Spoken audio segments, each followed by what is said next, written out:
Football season is right around the corner. What NFC Futures bets should you be getting in right now? You're about to find out next on Bet On It.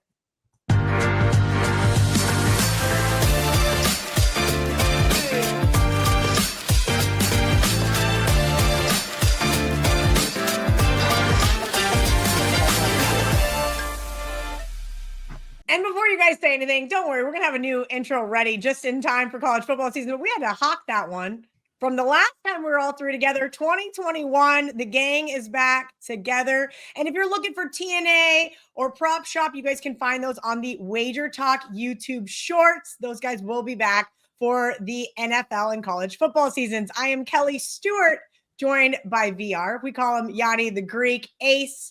And of course, Marco D'Angelo, my horse partner in crime. Today, we're going to go over the NFC. We're going to talk division winners. We're going to talk about teams you need to be betting on or betting against. We're going to do some regular season win totals. We're going to talk about teams to make or miss the playoffs. And of course, we're going to talk about those Super Bowl champions. We're going to get right into it. Marco, I'm going to let you go first because you and I agree. NFC North, who do you think takes this division? Yeah, the Lions are the obvious choice. And I think there's a lot of value, though, to look at Minnesota. The market, in my opinion, has overreacted to Sam Darnold not re-signing with the Vikings. But if you remember, Kelly, he wasn't supposed to be the quarterback last year. This was J.J. McCarthy's team before he got hurt. And what happens?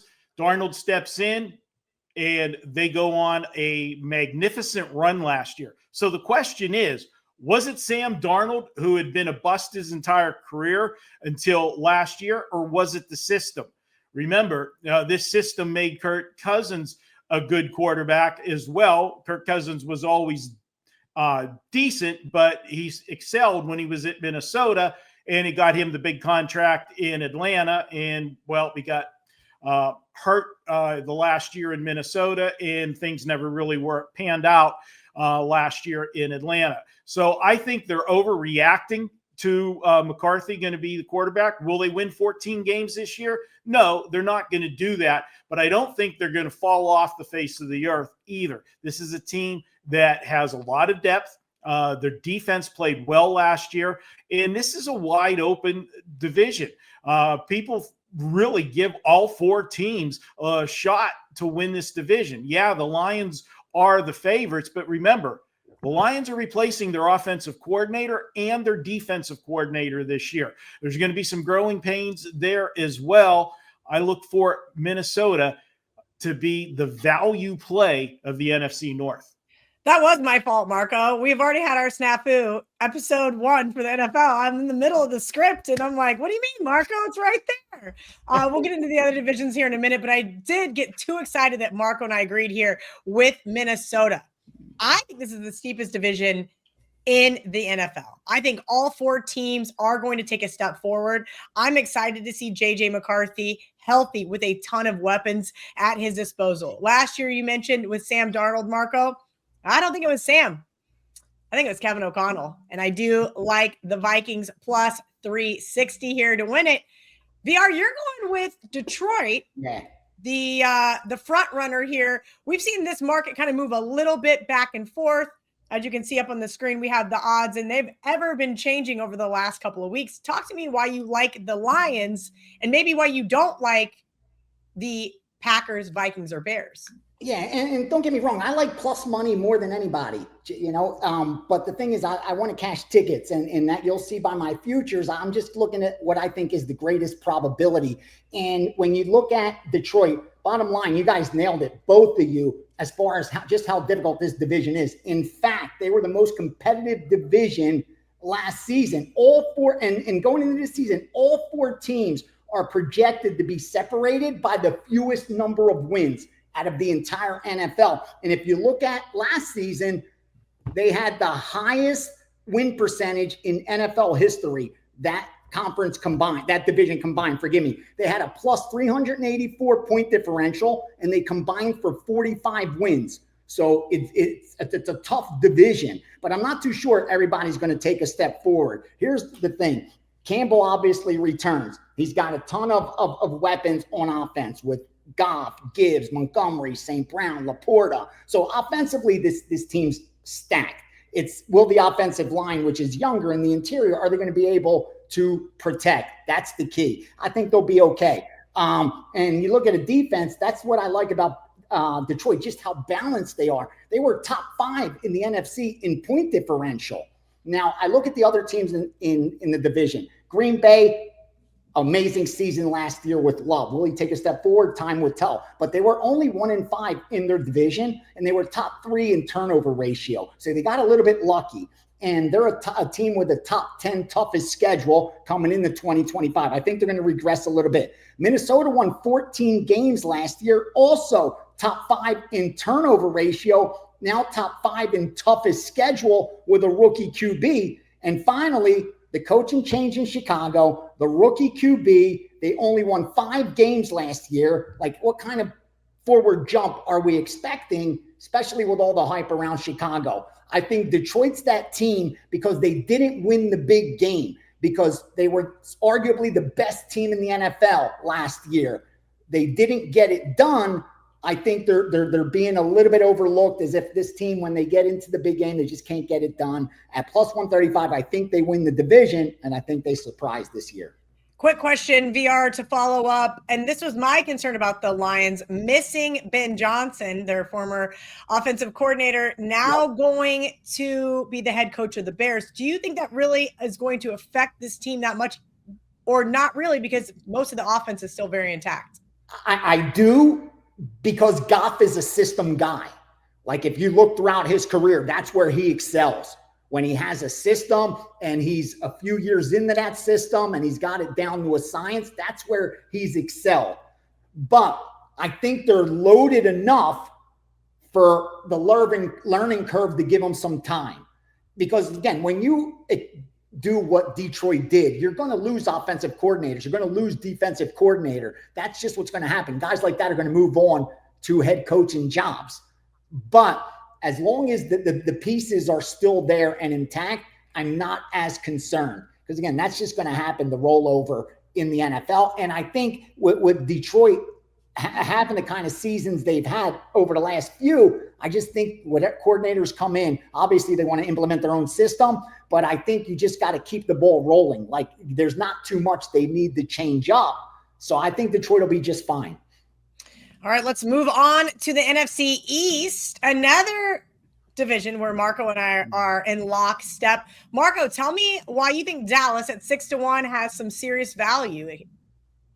Well, Kelly, not to insult, our producer, the Eagles are the obvious choice to win this division. But to me, there's just no value in them. And we've seen so often, Super Bowl teams, after they get the Super Bowl, the following year, let's throw out a fat and sassy, they are, and they're ripe for a regression. Now, everything was perfect last year for Philadelphia. The addition of Barkley was, the missing ingredient. It gave them that, running back that they could ride. Is he going to have a season like he had last year? Probably not, but he doesn't have to have a 2,000-yard season. This team is good. It gives them balance. It makes them more dangerous with that balance that they have, because they're really a three-headed monster. They've got the passing game, they've got the power running game, and they've got Jalen Hurts to take off when he needs to. But I'm going to look to Dallas for the value. I think the plus 600 is just way too high. And I know every year there's Kool-Aid to be drunk about the Dallas Cowboys. But this year, you're not getting that buzz. Why? Well, because they made a coaching change. Well, usually if you make a coaching change, there's some excitement. Well, there's not really a lot of excitement because Schottenheimer is an unknown commodity. He's never had a head coaching job. He's got the job pure and simple for one reason. Jerry Jones couldn't find anybody else that wanted to take the job, because nobody wants to be a yes man to Jerry Jones, anybody that really has any worth. But can Schottenheimer be any worse than Mike McCarthy was? Let's be honest about it. As always, the Cowboys are loaded with drama. We had Micah Parsons' situation with the holdout in the contract dispute, and then they went out and got George Pickens. You want to talk about a head case from the Pittsburgh Steelers? But I can tell you this much. If Dak Prescott stays healthy and you've got CeeDee Lamb on the field with George Pickens, this is going to be a pretty potent wide receiver core. I think they can make some noise in the NFC East, and at plus 600, I got to take a flyer with them. Marco, I'm in the exact agreement with you. 6-1 is fairly absurd. I understand you mentioned the drama with Micah Parsons and the new head coach Schottenheimer, which you said he got hired as a relative unknown yes man. And I thought, well, it's because he's related to Marty. But that's a whole nother argument in itself. Look, you're going to talk about the Reds. What are those teams called? The Commanders. That's right. They're not allowed to be called the Redskins anymore. And how they may regress. I get that the Eagles are the favorite for the reason. But let's talk about Dak. 33-8 in the division. How does that go overlooked? If Dak can snag a few there on the road, I think that the Cowboys at 6-1 have some real potential here to win this division. Let's hear from VR because he's sucking up to Dan Alexander early in this season. Dan is our producer behind the scenes. If you're new here to bet on it, all jokes aside, he is a very diehard Eagles fan. But VR, you think it's worth laying the chalk here? Yeah, I think it's going to be easy for the Eagles. And I'm not even an Eagle fan coming from Philly, but I just think this, even if we expect the Super Bowl champ to not repeat, obviously, we expect them to have that Super Bowl hangover. We expect a regression. All that is understandable. But the fact is, still remains, they won 14 games. So even a little regression, I think they still win this division because you look at the Giants, they won 3 games. You look at Dallas, they won 7 games. The only team that threatened last year was Washington, who came out of absolutely nowhere. And things just went right for them. Because here's the thing with Philadelphia. They're attempting to be the first team in the NFC East to repeat since 2014. So it's been 20 years since a team has been able to win back-to-back titles in the NFC East. Shows you just how competitive it is. And they have a tough schedule, but fortunately for them, so does everyone more or less in the NFC East. On offense, we know how loaded they were offensively and how efficient they were offensively. Well, 10 of 11 starters return on that offensive, explosive offense. They traded Booker, who was a stud on the defensive line, but they needed more help in the secondary, and that's what they did. And this is a defense that only allowed 303 points. The only team better than them was the Chargers that allowed 301. So it shows you just how balanced this Philadelphia team is. It wasn't by accident. Let's not forget, forgive me, the year before last season, it wasn't until the end of the year that they just collapsed and everyone forgot about them going into 2024. But Philly was making a run from 2023. This is a team that's been years in the making right now. And when you look at the defensive replacements, I see a lot of upside there. So in the division, finally, I think Washington regresses a little bit. Dallas has a new head coach, new offensive coordinator, new defensive coordinator, a top 10 toughest schedule, and no real home field advantage.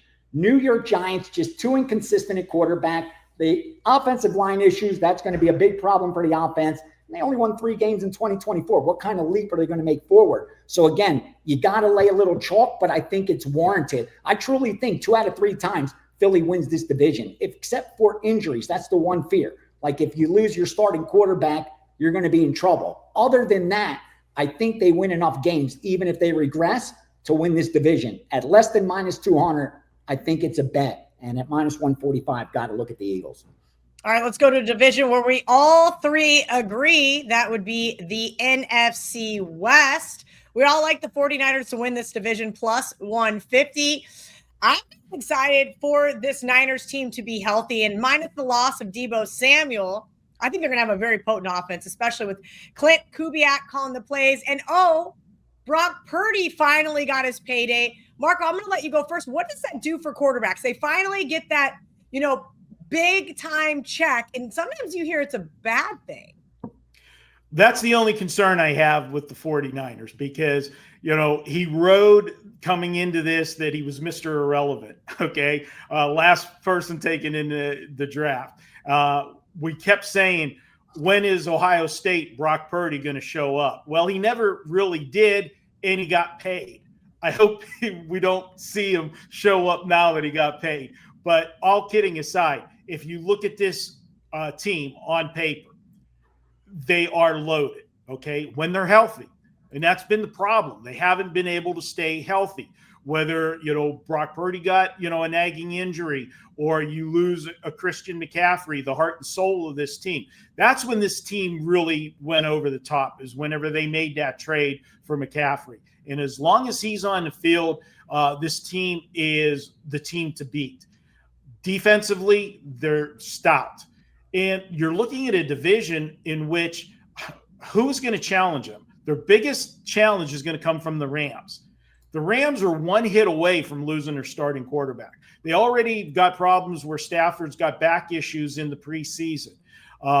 Every year we say, is this the last run for Stafford? How far are they going to take him? I thought the Rams were surprised to go as far as they did last year. You've got Seattle that should be a regression.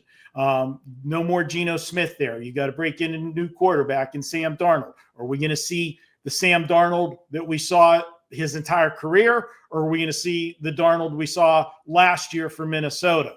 Well, we kind of all think that it was the system and not him. And then there's the Arizona Cardinals. Every year they look a little sexy. If Kyler Murray stays healthy, they can make a run. Well, they had a great start last year, but then they fell apart like they normally do. This is the 49ers division to win, and I'm riding them, and I'll take the plus 150. VR, the 49ers have the easiest schedule this season. Is that a big reason why you like this team to win this division? Yeah, and real quickly, I know we're on to the West, but I just want to share something that jumped out at me on the East, and this is something you could pay attention to for a lot of these futures. The thing that I didn't like about Dallas that jumped off the page at me is when you look at the bet so far this year, Dallas has some of the highest ticket count as far as will they make the playoffs or not, because they're plus 185 to make the playoffs. So they're top 5 as far as ticket count, but money bet top 5 that they will not make the playoffs. So that's where the sharp money's coming in. Like they're laying minus, 225, laying minus 225. The Dallas won't make the playoffs, but the Dallas will make the playoffs at plus 175 is one of the most one-sided ticket count bets. So to me, that's what stuck out. But getting back to the West, that's what we're talking about right now.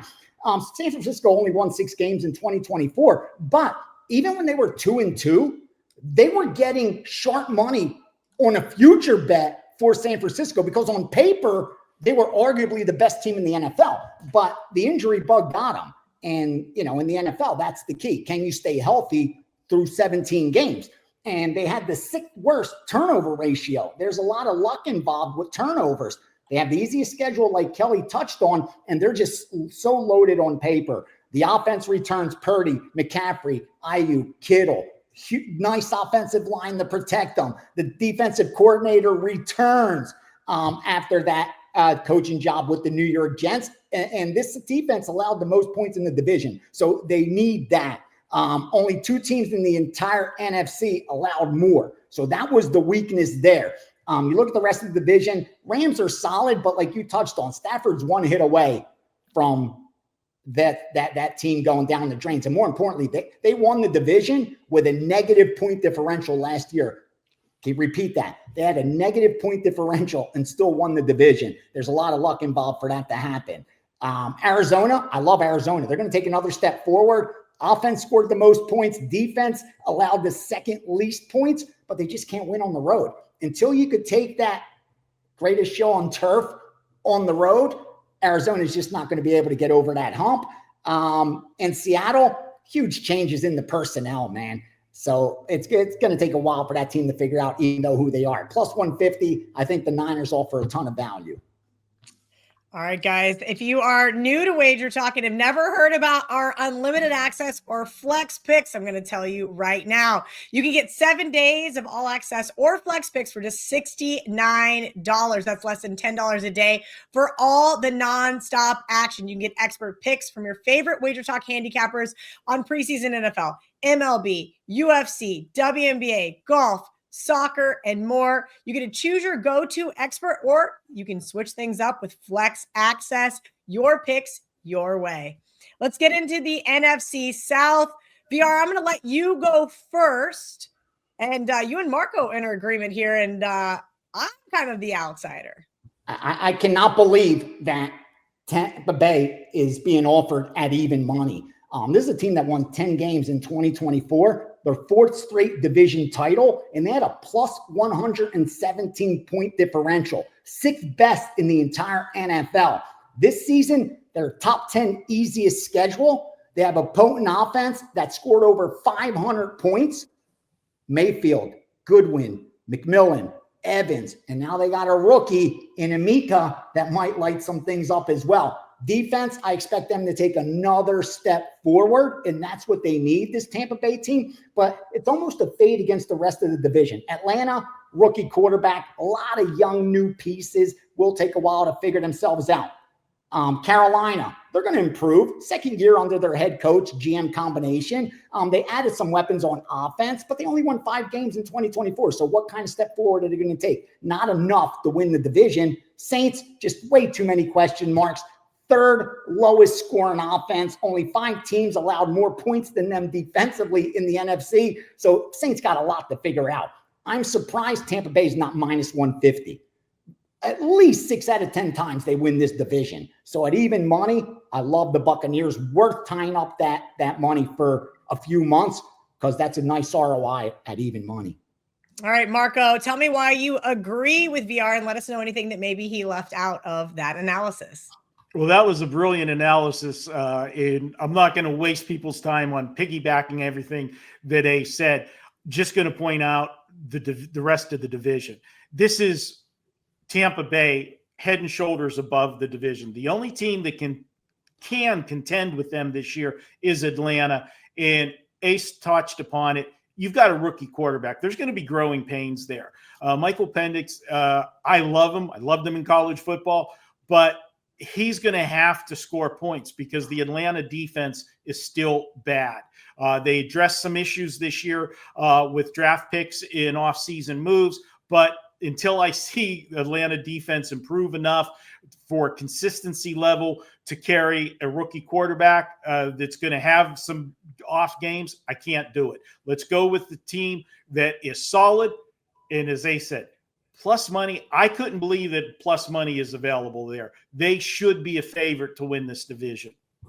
I think that they should be a favorite to win this division. They've been a better part of this last decade. They've been winning this division, right? I know VR just touched on the Saints, and they have no shot of winning the NFC South. I don't trust the Falcons and Michael Penix Jr., but I do kind of like the Carolina Panthers at 4-1. Again, I do think this is the Bucs division to lose, and that is fair. Minus 110 seems a little fishy to me, right? We talked about how the Eagles were the obvious favorite there in the NFCs, and yet the Bucs aren't the obvious favorite here. Why aren't they minus 140, minus 150, minus 160? So my spidey senses went off a little bit, and I thought, hey, let me dive in a little bit deeper. Dave Canales went out and filled a bunch of those holes on defense. Plus, he got McMillan. If you guys remember him, he was the stud wide receiver from Arizona in the draft. If the Bucs happen to regress this year, which is by all means possible because they've been superseding expectations for the last 2 seasons, I think the Panthers could absolutely surprise us. I'm going to leave it at that. Not a lot of conviction in that one, but I thought it was a really fishy line, if you will. Let's get into some of these teams that we're looking to bet on or against. I told the guys, find me an NFC team that you're looking at season long, week by week, saying, hey, here's why I want to bet against this team. Marco, I'm going to let you go first, but before you break this one down, can you please let everybody know what you've got up at WagerTalk.com? Well, we've got a special offer at WagerTalk. If last season I was the number 2 football handicapper, money one. That's college and pro combined. Well, the number 1 guy was Ben Burns, and congratulations to him. But you can get both Ben and I for one price. Get all of our football plays on a combination deal for just $1,498. That's every play college, pro. It also includes all of the 5% plays. And by the way, my 5% plays going back to February of 2024, 31-13. I don't release a ton of them, but when I release them, they win. You'll get all of those plays included. And you'll get a bonus. You'll get a 7-day flex package for both Ben and me. And why is that such a big deal when you already have the season of football, all of the plays? Well, whenever we got a baseball play or a WNBA play and you want to jump on board, you'll have 7 days of flex. You can use it however you want, whenever you want.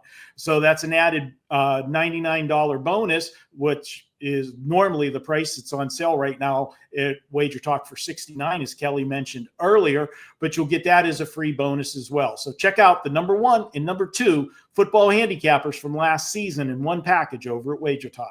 All right, Marco, tell me why you are going to be betting against the Washington Commanders this season. Well, Kelly, I'll start with one of your favorite sayings, and that is regression is coming, okay? The Washington Commanders had a fantastic season last year, and it came out of nowhere. And it came on the back of the rookie quarterback. Jaden Daniels had an unbelievable first season. Well, a couple things to point out about that. Normally, we see what we refer to as the sophomore jinx. And if you look up sophomore jinx, you're going to see a picture of C.J. Stroud. He had that great rookie season 2 years ago, and then, not so much last year, took a regression. I expect that to happen to Jaden Daniels. Do I think that last year was a fluke? No, I think he's a very talented quarterback. But what you have the advantage of is you've got a brand new quarterback, rookie. Nobody knows what offense they're going to run. They're not going to know what his strengths and weaknesses are. It's hard to game plan. But after you have a full year of game film and you have the off season to look at it and break it down and see where the tendencies were, what his strengths were, what his weaknesses were, teams will be better prepared for Washington. Also, because of last year's success, everybody automatically expects more the next year. So there's that expected value. Well, that drives the price up. Either you're going to have shorter prices on them as an underdog, or you're going to have bigger prices on them as a favorite. That's value for us. I like to find the teams that have the hype going into the new season, and I like to bet against them, whether the hype is because of a strong finish the year before or whether it's because of personnel changes. And we've got a few of those teams that we'll talk about later in the show. I am going against the Washington Commanders. Almost said Redskins, but I am going against them for value. I'll pick my spots this year, but I will be going against them more than I will be going with them. All right, VR is just going to hammer this one home as if he has not already reminded Marco and I that he does not like the Dallas Cowboys in this show. Tell me why the Dallas Cowboys are a play against team for you, VR.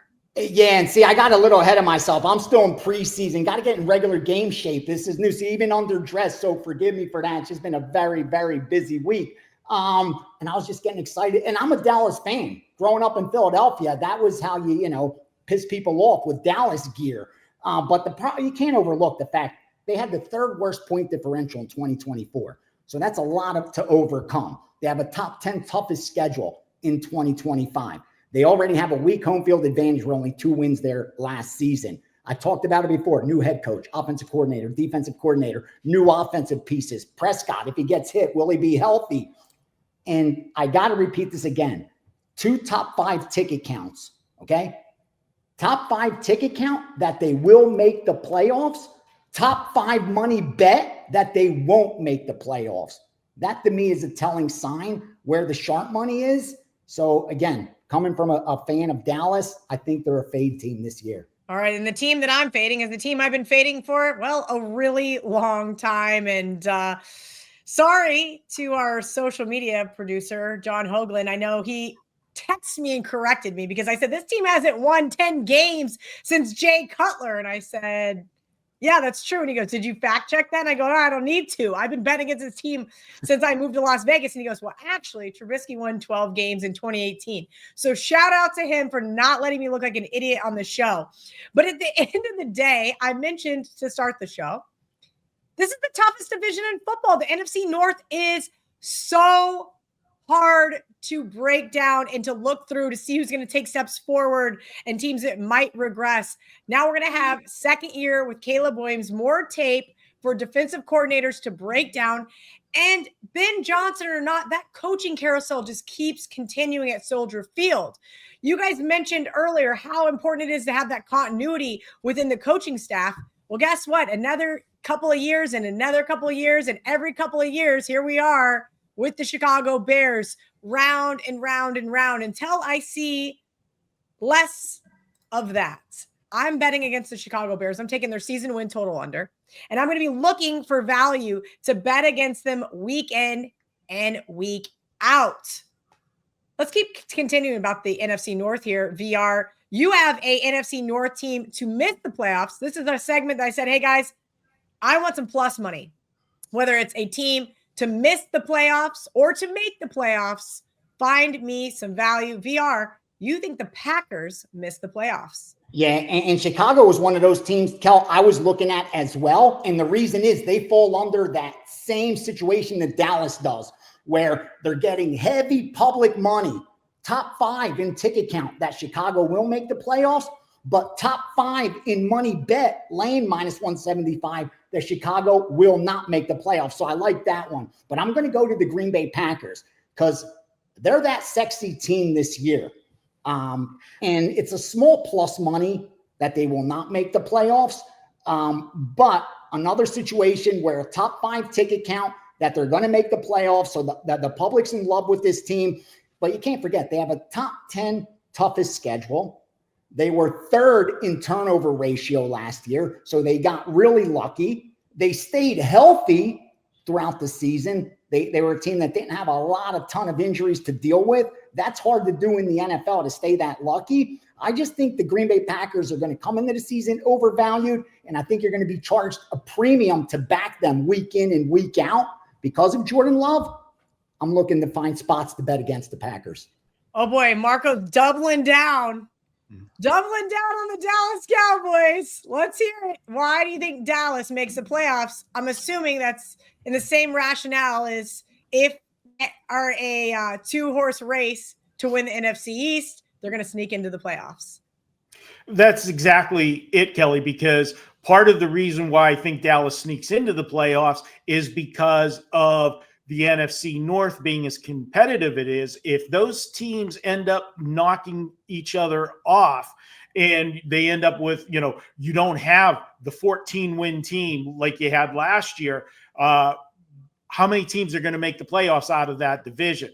I think Dallas, even if they finish second best to Philadelphia within the division, I think they can garner enough wins. And this is a team that, again, there's so much hype every year with them. And I know what Ace said about the ticket counts with them. Remember, Dallas is one of those public teams, and there always are going to have ticket counts. They're going to be there.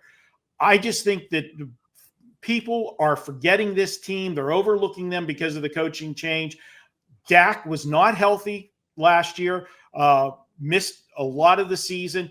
This offense will score points if it stays healthy. I know they gave up a ton of points last year because they had no consistency on offense, and that defense was on the field way too much last year. They'll have better balance this year if Dak can remain healthy, and with that wide receiver core, they're going to be tough to stop. Will they be in shootouts? Yeah, I might be looking at a lot of overs in Dallas Cowboy games, but they're going to be a hard team to stop offensively if healthy, and I'm going to bank on them being healthy at +180. Yeah, Marco and I both bought in on the Cowboys, but instead of echoing him, I'm going to go back and echo my sentiments about the Bucs. That was supposed to be more pro-Carolina, but really the pro-Carolina is anti-Bucs. So Bucs to miss the playoffs +140. I went to 4 Bucs games last year, and on the surface, that defense played awesome. You had Baker Mayfield finally finding his spot there in Tampa where he felt at home. But nobody's talking about how they actually struggled against the pass. Sure, they had a great run defense, but that secondary gave up almost 250 yards per game. They only had 7 interceptions. Remember, my Denver Broncos and Bo Nix went in there and won as 7.5-point underdogs. Now, no disrespect to Notre Dame's Benjamin Morrison and, of course, K-State's Jacob Parrish. They got drafted by the Bucs to help that secondary. I'm not sure they're going to find that answer just yet. I think the Bucs are going to take a big step back, and I like them plus 140 to miss the playoffs. Let's get into those Super Bowl champion picks. VR, before you give us your Super Bowl champion, please let us know what you have up for the NFL season at WagerTalk.com. All right. I'm looking for Ivory Coast minus 21.5 over Rwanda right now in the Afro Basketball League. But over at WagerTalk.com, I got my NFL season package up, and it's with the college football as far as futures go. So if you buy the combo pack, you get all the college football and the NFL futures. Of course, the NFL season package is also available. Really excited for this year in the NFL. Remember, we'll have the steam room leading into every Sunday. So 2 hours before kickoff, we're in that steam room all the way up to 1 p.m. Eastern when they kick off. So you'll get all the props that come in, which are time sensitive. And a lot of times I don't even release to subscribers. You'll get those teasers about 15 minutes before kickoff as well. So, head on over to WagerTalk.com. And, of course, check out the free picks page where I'll continue to post as much premium free picks as possible. Okay, give me your 2026 Super Bowl champion. I really wanted to go with the 49ers at 20-1, Kel. And I'm going to sprinkle a little something on 49ers, rest assured, just like I sprinkled a little something on the Chargers. But I'm going to zero in on the Detroit Lions at 10-1 because of the fact they are my highest power-rated team heading into this 2025 season. And meaning, forgive me, let me repeat that. They were my highest power-rated team to end the 2024 season. So even though they didn't win a Super Bowl on a neutral field before the playoffs began, I would have made Detroit favored over everybody. Kind of like where I felt San Francisco was heading in the last season prior to the injuries. So this is a Detroit team that just hasn't been able to win the big game. I think eventually they do. Hopefully it's in 2025. And at 10-1, I think they easily win the division. They get to the playoffs, and a few things bounce right for them, stay healthy. I think this has a possible cash at 10-1. All right, Marco and I are in lockstep with our Super Bowl champion. We talked about this team earlier during the NFC West. They have an easy schedule. They only faced 3 teams this season that were in the playoffs last season. They have a stacked offense. Marco, I do have a concern about this secondary. Talk to me about the defense for the 49ers, and maybe we can also get some positive regression in the turnover department. Kelly, again, we beat it to death about the strength of the schedule this year for them. Having that easy schedule for the 49ers, combining with looking at the other divisions, we expect Philadelphia, again, they're going to be a force to be reckoned with, but we expect them to take a slight step back. We all agree that the NFC North is the most competitive there. So although the Lions may come out of there, they're not going to come out of there with a 14-win season again. And you look at the 49ers and forget, Tampa Bay's division, it's weak. I see the 49ers not only winning their division, but because of how easy it's going to be for them, they're going to have home field advantage. They have a legitimate shot of coming out of this with home field advantage. And if you remember, this is a team that just 2 years ago was in the Super Bowl. Now you've got Brock Purdy with experience. You've got them entering the season healthy. They lose one wide receiver, but Samuel, but again, could have been a distraction at most times. The defense played well last year when they were put behind the 8 ball because of the injuries on offense. I think they'll be just fine. 20-1, how can I pass that up for a team that was in the Super Bowl just 2 years ago and on paper is better this year with a softer schedule? There's just too much value there to pass up. I'm with you guys. I do like the Niners myself to possibly get to play that home game. That's right. The Super Bowl is at Levi's Stadium this year. They get through that gauntlet of the NFC in the playoffs. That is going to be an absolute fun one. All right, guys, I appreciate you hanging out with us here on Bet On It. We are going to be back for the NFL season week 1 here in a couple of weeks. If you're looking for the AFC, it's going to be right here on the WagerTalk YouTube channel. You don't want to miss it. We're going to have more agreements, more disagreements, more Super Bowl winners and future bets here on the next episode of Bet On It. With the NFL season right around the corner, what AFC future bets should you be getting in right now? Well, you're about to find out next on Bet On It.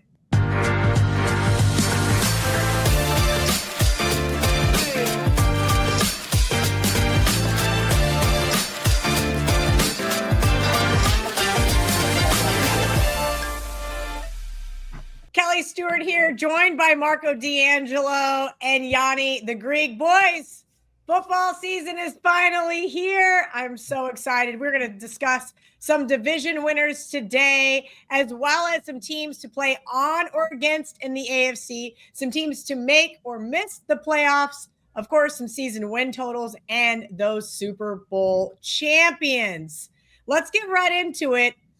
VR and I are in lockstep early on here in the AFC, so I'm going to let him go first. Actually, I lied. All 3 of us. We got a trio of 3 of us, all like the Buffalo Bills. VR, I'll let you have the floor first and hear what you have to say. I mean, this is just unprecedentedly chalky and disgusting. I'm ashamed of us already. I know, but the thing is, you got to try to cash a ticket, and the probability is that the Bills are going to win this division. I think greater than -300. I think there's even greater than a 75% chance they win this division. I mean, this is a team that won 13 games in 2024. And if you look at the division, they're the only team that had a positive point differential. Everyone else allowed more points than they scored. So that's the first hill everyone else has to climb. Then they've overtaken the Patriots a long time ago, and they are now that team that wins it every year. They're going for 6 straight in the AFC East. I don't see anything changing.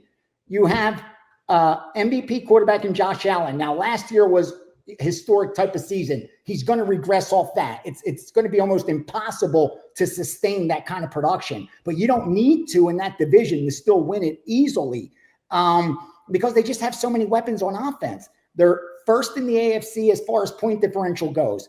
Only second to the Detroit Lions in the entire NFL. The only issue is health, because they don't have a lot of depth at the skill position level. So as long as they stay healthy, again, this team is only going forward because they have an upgraded defense now. They added some depth there. They added Joey Bosa, Hairston, Tre'Davious White. Like this, now they're not just that offensive team. They're just as loaded on the defensive side. They were number 1 in turnover ratio. I don't love that at +24. So they got a little bit lucky. And the number 2 team was Pittsburgh, and they had 8 less. So it shows you just how good of a season Buffalo had. Like they did everything right. And they only gave away 2 fumbles in the entire season. So again, their luck probably won't be that good, but it doesn't need to be to win that division because you look at everyone else. You look at New England. I know everyone's excited about them with Josh McDaniels coming back as the OC, but you got a new head coach in Vrabel. That's going to take a little bit of while. And even though they spent a lot of money in the offseason, I think the most in the entire NFL, and have an easy schedule, they only won 4 games last year. So how forward of a leap are they going to make? What are they going to win? 8 more games than last year? 9 more games than last year? That's not going to happen. Miami, same thing. They only won 8 games in 2024. The offensive line's a concern. Tua's durability is a concern. He's going to have weapons, but the defense allowed the least points in the division. I don't think they're going to have that kind of year again. Like, I think they're going to take a step backwards. The Jets, they're in rebuilding mode pretty much each and every year now with a new head coach, rookie in Fields. The production on offense is going to be a problem. They have an average defense. I just don't see who's going to overtake the Bills. They would have to, Josh Allen would have to get injured. They would have to have just so much bad happen to them to not win this division. I'm surprised they're not -400, where they win it 8 out of 10 times, because I think it's right around there. It should be. Marco, as you and I mentioned, there's a value here, right? VR said, hey, they should be priced even higher. But the reality is, even though there is no value, and we're probably not going to bet it, you can't make a case for the Jets, No. the Dolphins. No. Maybe you could make a case for the Pats. You mentioned in your notes that the Jets are undervalued, 18-1. I mean, the Jets aren't going to win this division. The Jets aren't going to win this division, but I'm talking about where the Jets are undervalued. This is all the Bills division. Don't get me wrong. In minus 300, I agree with Ace. It should be higher than that. So if you want to say, hey, there's a little bit of value here, you can do it. In horse racing, we have a thing where they're called bridge jumpers, where they'll bet a horse that can't lose. They'll bet them the show and take that 210 return, 5% on their money. The beauty of that is their money's only tied up for 2 minutes. Okay. And then they get that 5% return. You're talking about if you want to lay with Buffalo for minus 300, you're laying your money for the whole football season before you can cash that. Now, for people that do this for a living and, have your bankrolls, you can make a significant wager and tie up that kind of money. For the average bettor, they can't. How much money can you tie up on, for a bet that you're going to only win, laying 3-1? They're not going to do it. Where I see value is I think the Jets are going to be underpriced. And I'm talking about on a weekly basis with the point spread. I don't think the Jets are going to be as bad as everybody thinks they are. And there's a couple of reasons for that. Aaron Rodgers is gone. They couldn't get the job done with Aaron Rodgers. How are they going to get it done with Justin Fields? Well, Aaron Rodgers was hurt the first year he was there. And the second year, he had a slow start because he missed the entire season the year before. And he's ancient, in age. And we'll talk about him later now being with the Steelers. But Justin Fields, speaking of the Steelers, didn't get a fair shake last year. He was 4-2 in the 6 games he started for the Steelers. I think he's going to the Jets with house money, basically, because the expectations aren't high. You're coming in after Aaron Rodgers. If Aaron Rodgers couldn't get it done, what are the expectations of you? I think he really has a chance to excel. And if you look at this Jets team going back the last 5 years, they were a team that a lot of people thought were just a quarterback away from being a Super Bowl contender. And they thought once they got Aaron Rodgers, that would happen. They have a mobile quarterback that, again, was handcuffed with an offensive system when he was in Chicago, was a nightmare. He actually was starting to show some signs of improvement in Pittsburgh, but because they had the commitment to Russell Wilson, he never got the chance. I think they are going to be a bettable team this year. Plus the points, you're going to get them in a dog lot because of the undervalue. I think they're going to surprise some teams. That's what I mean. We're finding value in this division. All right, let's move along to the AFC West.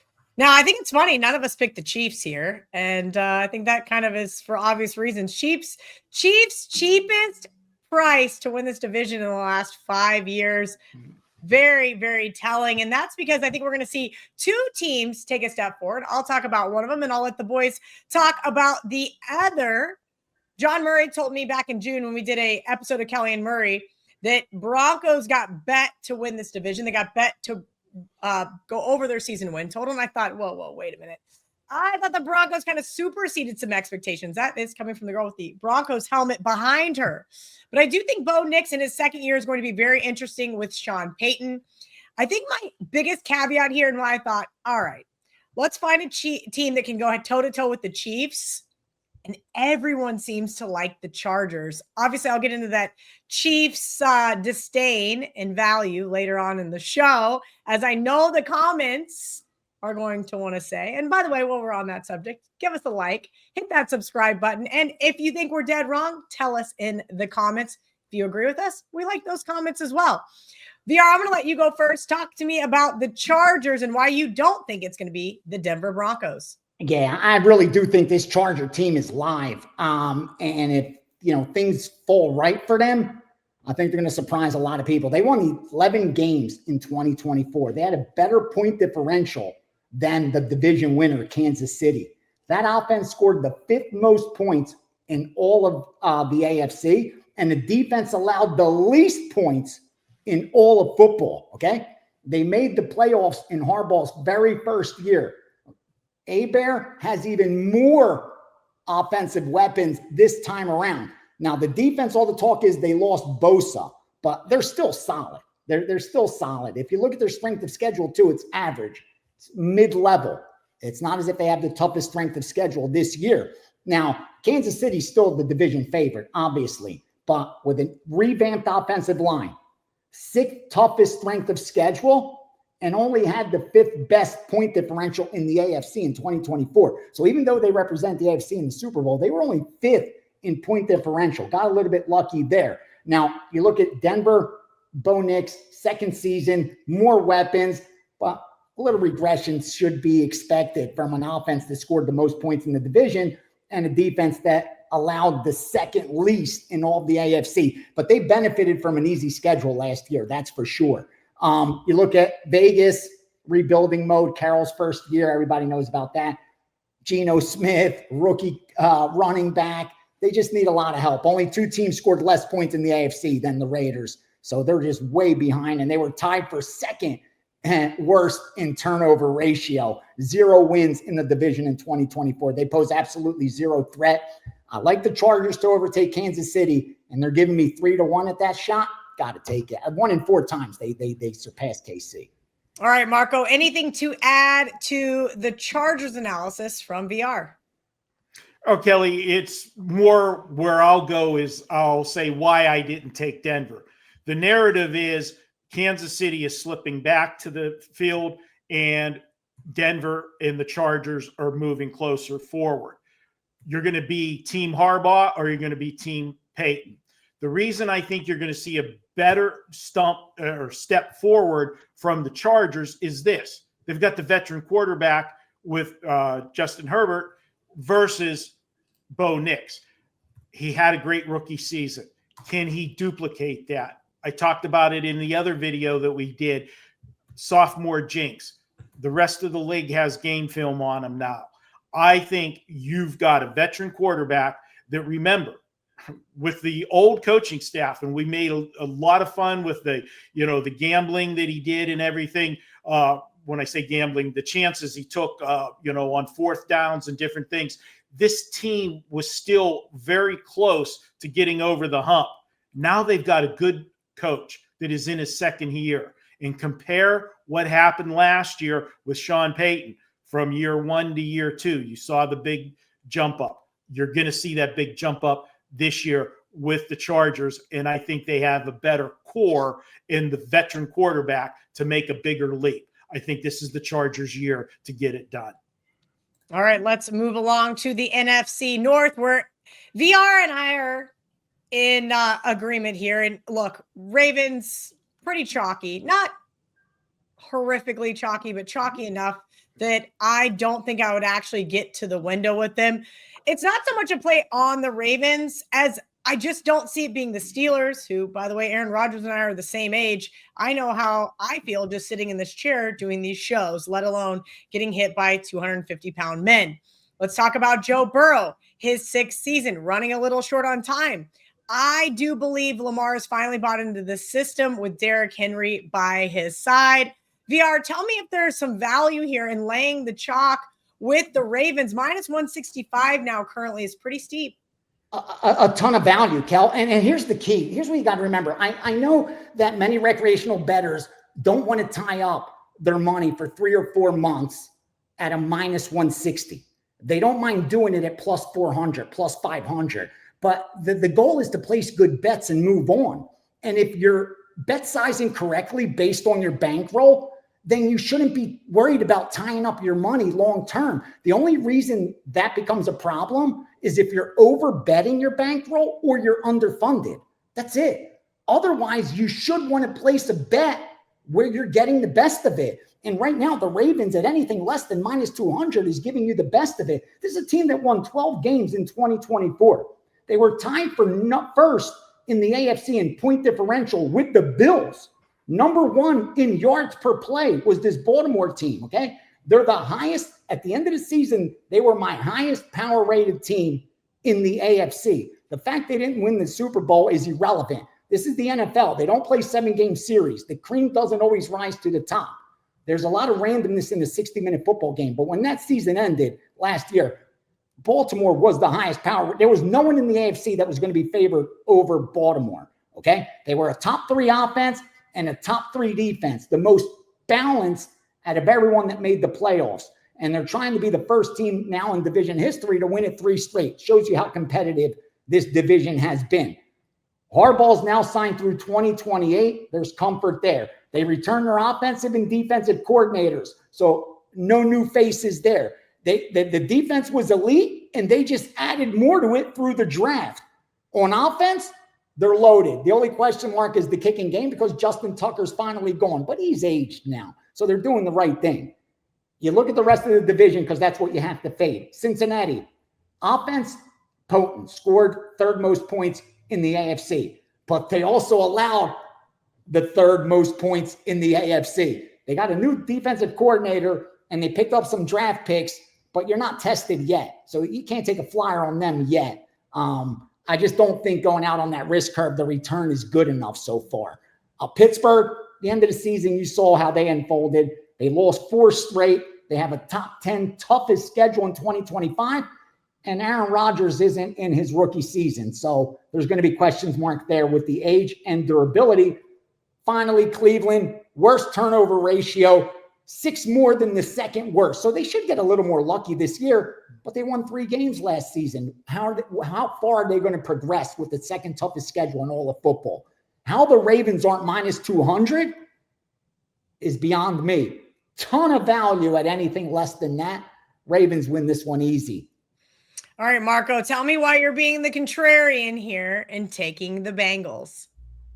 Well, to use one of your sayings, Kelly, I could have been a chalk-eating weasel and went with you guys. I don't disagree that the Ravens aren't the best team in the division, but, we want to find some value. And I really do believe that the Cincinnati Bengals present value. And what Ace said is 100% true. This team offensively is loaded. They are going to put up this year, I think you're going to be talking about like video game numbers, okay, with this offense. The question mark was the defense last year. Yeah, they made some improvements in the offseason, but will those transform onto the field? We'll have to wait and see. Obviously, it can't be any worse than it was, but what is going to be better is the start of the season. If you remember, the last few years, the Bengals have dug themselves holes. Every year at the beginning of the season, whatever the reason was, they got off to slow starts. Part of the reason a few years ago, Joe Burrow had his appendix taken out in, the middle of summer and then wasn't ready for the start of training camp. Missed valuable time, slow start. Last year, he was coming off of a season-ending injury the year before. There was rust. He was this coach doesn't like to play his starters in preseason. So they never hit the ground running. This year coming in, what'd they do? Week 1, starters saw time. They got the reps. They are making a concerted effort to get off to a good start, not dig themselves a hole. Because at the end of the season, everybody said, one team you don't want to play in the playoffs would be Cincinnati. Okay, you don't want to face that offense. And no matter how bad the defense was playing, that offense is a threat. The other thing, you know what? Joe Burrow, I think this is his year. And this is a spot where I am going to give you a bonus play. I'm going to take Cincinnati for the division at plus 275. But here's your bonus play for the division. I'm taking Joe Burrow to win the MVP this year. You can get him at plus 600. Why? Well, if everybody's right and this defense is as bad as they think it's going to be, and Joe Burrow's offense is as good as it is, he's going to light up the scoreboard, and he's going to carry this team, and he'll put up those video game numbers. And, yeah, when you talk MVP, what comes to mind? Patrick Mahomes, Josh Allen, Lamar Jackson. All of those guys have won the MVPs in recent years. Okay, this is a league that sometimes when they hand out these awards, they'll give it to somebody on the do factor instead of giving it to a repeat. And one thing that other than Patrick Mahomes that Joe Burrow has in his corner that Lamar Jackson and Josh Allen don't have yet, he's actually made it to a Super Bowl. I'll take the Bengals plus money for the division, and I'll take Joe Burrow MVP. Get 7 days of unlimited access or flex picks for just $69. Unlock 7 days of all access picks or flex picks for just $69, guys. That is less than $10 a day for all of the nonstop action. You're going to get NFL, MLB, UFC, WNBA, soccer, golf, and of course, much, much more. You get to choose your expert, or you can switch things up daily with your flex access. This is the unlimited deal for the fans who want it all. All right, guys, we are all in lockstep here. And it makes sense when we're all in lockstep on the chalk. But now we're all in lockstep on a dog, a plus 350 dog. Marco, I'm going to let you go first. Tell me why we all like the Colts, because I think we're taking some crazy pills here. I'll tell you what, Kelly, when I saw the sheet and saw that we all agreed on the dog, it scared the hell out of me. I'll be honest with you, because you're right. To land on a logical choice makes sense. But for all three of us to take the reach on the Colts, where we don't even know for sure who the starting quarterback's going to be, yeah, they want it to be Anthony Richardson, but, he's been injury prone. He's underperformed. They got an insurance policy this year in Daniel Jones. Personally, I think at some point, Daniel Jones is going to take over the quarterbacking duties of this team, and it will be his the rest of the season when he does it. You look at the Colts, and the reason I'm on them is I think Houston's going to take a step back. And we look at this Colts team, and over the last few years, they've been close. What they've missing was a quarterback. Okay. They tried a couple years when they tried somebody at the end of their career. Rivers come in here, Ryan come in here. Then they went the rookie route. That didn't work out. I think one of two things is going to happen.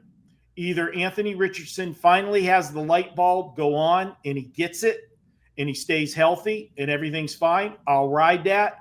Or Daniel Jones gets the shot in a new system. He was in the Giants. We know what a nightmare that team has been over the last several years. Getting a fresh start here, I think he's better suited for this offense. This is a team that's got a solid offensive line. They've got a good defense. If they just get quality, consistent play at quarterback, I think they're a playoff team out of this division. And once you get into the playoffs, then anything can happen.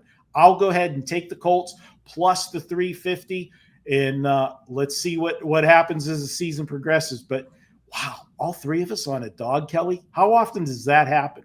It does not. But the good news is you can even get plus 370 at the Westgate Superbook, because I'm guessing that's where our social media producer, John Hoagland, got that odd. So definitely shop around, guys. And that is really important when looking for these. Have multiple books at your disposal. They're all going to move up what they need. You could find an extra 10, 20, 30, 40 cents in some of these futures markets. So keep an eye there. I don't have much to add in addition to what Marco said. Doesn't matter if it's Anthony Richardson or Daniel Jones. I don't think so. I think Shane Steichen is a great coach. They've got an upgraded defense and a healthy offensive line. VR, I know you're going to get into their schedule a little bit more amongst their running game. Yeah, I mean, they were an 8-19 last year with a minus 50 point differential, but this is a different year altogether for them. They're going to have the 12th easiest schedule. And I like what Marco said. As far as the quarterback situation, that's the problem. It's the inconsistency of Anthony Richardson, because he's got so many weapons on the offensive side of the ball. He got Jonathan Taylor, Michael Pittman, a solid offensive line. They should be better on the offensive side of the ball, and I think they will improve this year. Defensively, you have a defensive coordinator with an improved defense based on the players they picked up through the draft as well. They're going to be extra motivated this year with the passing of Irsay. I just think this is a team that's completely being overlooked, and it's in a weak division.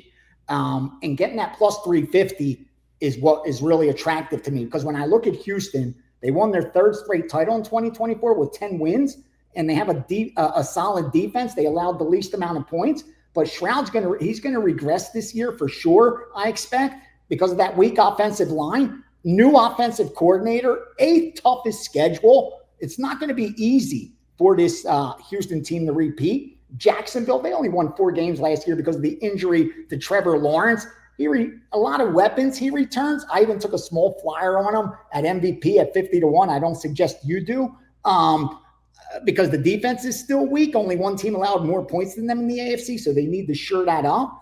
And then you have Tennessee, who only won 3 games in 2024. They allowed the most points defensively, second worst turnover ratio in the entire NFL. They got Cam Ward for it, but it's going to take a while. They're in rebuild mode. Colts are live at plus 350. I think anything better than plus 250 is good. At 350, I think that's why we're all jumped on the same side. Okay, let's keep this train moving. We're going to talk about teams we're betting on or against. VR and Marco have one in common. Marco, I'm going to let you go first. Let's talk about why you don't like my Denver Broncos or your Pittsburgh Steelers. You see that? You see how I'm going against my Pittsburgh Steelers? I have no problem going against the hometown team. I look every year when we enter the NFL season, what teams are getting the hype and the talk and where the excitement is in the offseason, okay? And the remarkable surge that you saw last year from the Denver Broncos in year 2 of Sean Payton being the head coach, everybody automatically assumes it's going to be another step forward this year. I'm not sure about that. I talked about that with the Broncos, and can Bo Nix carry that into his second season? That's a team that's gotten a lot of hype. That's why I think they're going to be overpriced. Will they be a good team? Yeah, probably. Are they going to contend with the Chargers to try to overthrow the Kansas City Chiefs? Yeah.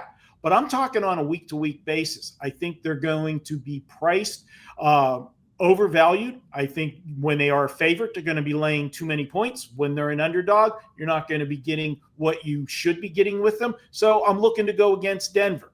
And as far as the Steelers go, was there any more drama than any team in the offseason than where's Aaron Rodgers going to be? Where's Aaron Rodgers going? Is he signing with Pittsburgh? Is he not signing with Pittsburgh? That was his last hope, but he still didn't sign. He waited, and finally he signed. Well, now the Steelers, everybody remember how good of a start they had last year. And then it all come crumbling down when Russell Wilson flamed out at the end of the season. So everybody's assuming that won't happen this year. It wasn't just Russell Wilson where the problems were last year. One of them they got rid of. Pickens, he's no longer there. He's at Dallas. But I just don't see this team being able to do what they're going to need to do regarding the point spread on a week-to-week basis. They're going to be, just like I said with Denver, when they are a favorite, they'll be too big of a favorite. When they're a dog, they're going to be undervalued. Let's wait and see what Aaron Rodgers does. But I'm going to tell you, first few weeks of the season, I'm going to be looking for the spots to go against the Steelers on a weekly basis. Gianni, add to what Marco said about the Steelers and why you are saying they are also a bet against team for 2025. They got very lucky last year. Remember, they were plus 16 in turnover ratio, putting them in second best in all of the NFL. They have a top 10 toughest schedule, like we touched on multiple times. They really outperformed the betting market last year. Pay attention to that. They went 11-6 against the spread. I don't see that happening this year, especially with the Aaron Rodgers tax that's going to be attached to that Pittsburgh Steelers team. I think they're a fade. You saw them crumble down the stretch when they needed to win some ball games, and I think they're going to have some problems in that division, especially with the Cincinnati Bengals. I think it's a fade of the Steelers. You got Baltimore there. You have Cincinnati there. I think Pittsburgh's going to have a lot of problems. Fade Pittsburgh, look for spots throughout the season as well, especially early on, because if Rodgers gets banged up, it's a different story. They may be undervalued at that point. But to start the season, it's a different story. Yeah, as if we haven't talked about the Buffalo Bills enough. They're going to be a bet on team for me. They exceeded their season win total for 8 straight seasons now under McDermott. So keep an eye on betting their season win total over. Does that mean, though, that there is value week to week? I actually do think so. One of their biggest issues has been their defense. And this season, they used all 5 draft picks to fill those holes. We know, as we've talked about with several other teams, it is Super Bowl or bust. I think Buffalo is one of those bet on teams again for the season. And if you missed the analysis for the first 15 minutes of the show while we sat there and talked about the Buffalo Bills, scroll on back and listen over there. Now we're going to get into the playoffs. I asked the guys, I said, hey, I need a plus money team to either make the playoffs or a heavy favorite to miss the playoffs. I'm going to let Marco go first. Marco, tell me why you like the Texans plus 125 not to make the playoffs. Oh, it's simple. We all like the Colts. We think the Colts have a big shot to win that division because I expect regression from the Texans. And this is a division, plain and simple. 2 teams aren't coming out of here for the playoffs, okay? It's going to be the division winner, and that's it. And I don't think the Texans win the division. So I don't see them making the playoffs as a wild card. You've got too many other divisions that have much better teams that are going to have better records. We talked about probably 2 teams out of the AFC North with Baltimore and Cincy. We got Buffalo. It'll be one and done there. But you've got Kansas City, the Broncos, and the Chargers. All 3 of those teams could make the playoffs. So where's Houston going to fit in if they don't win their division?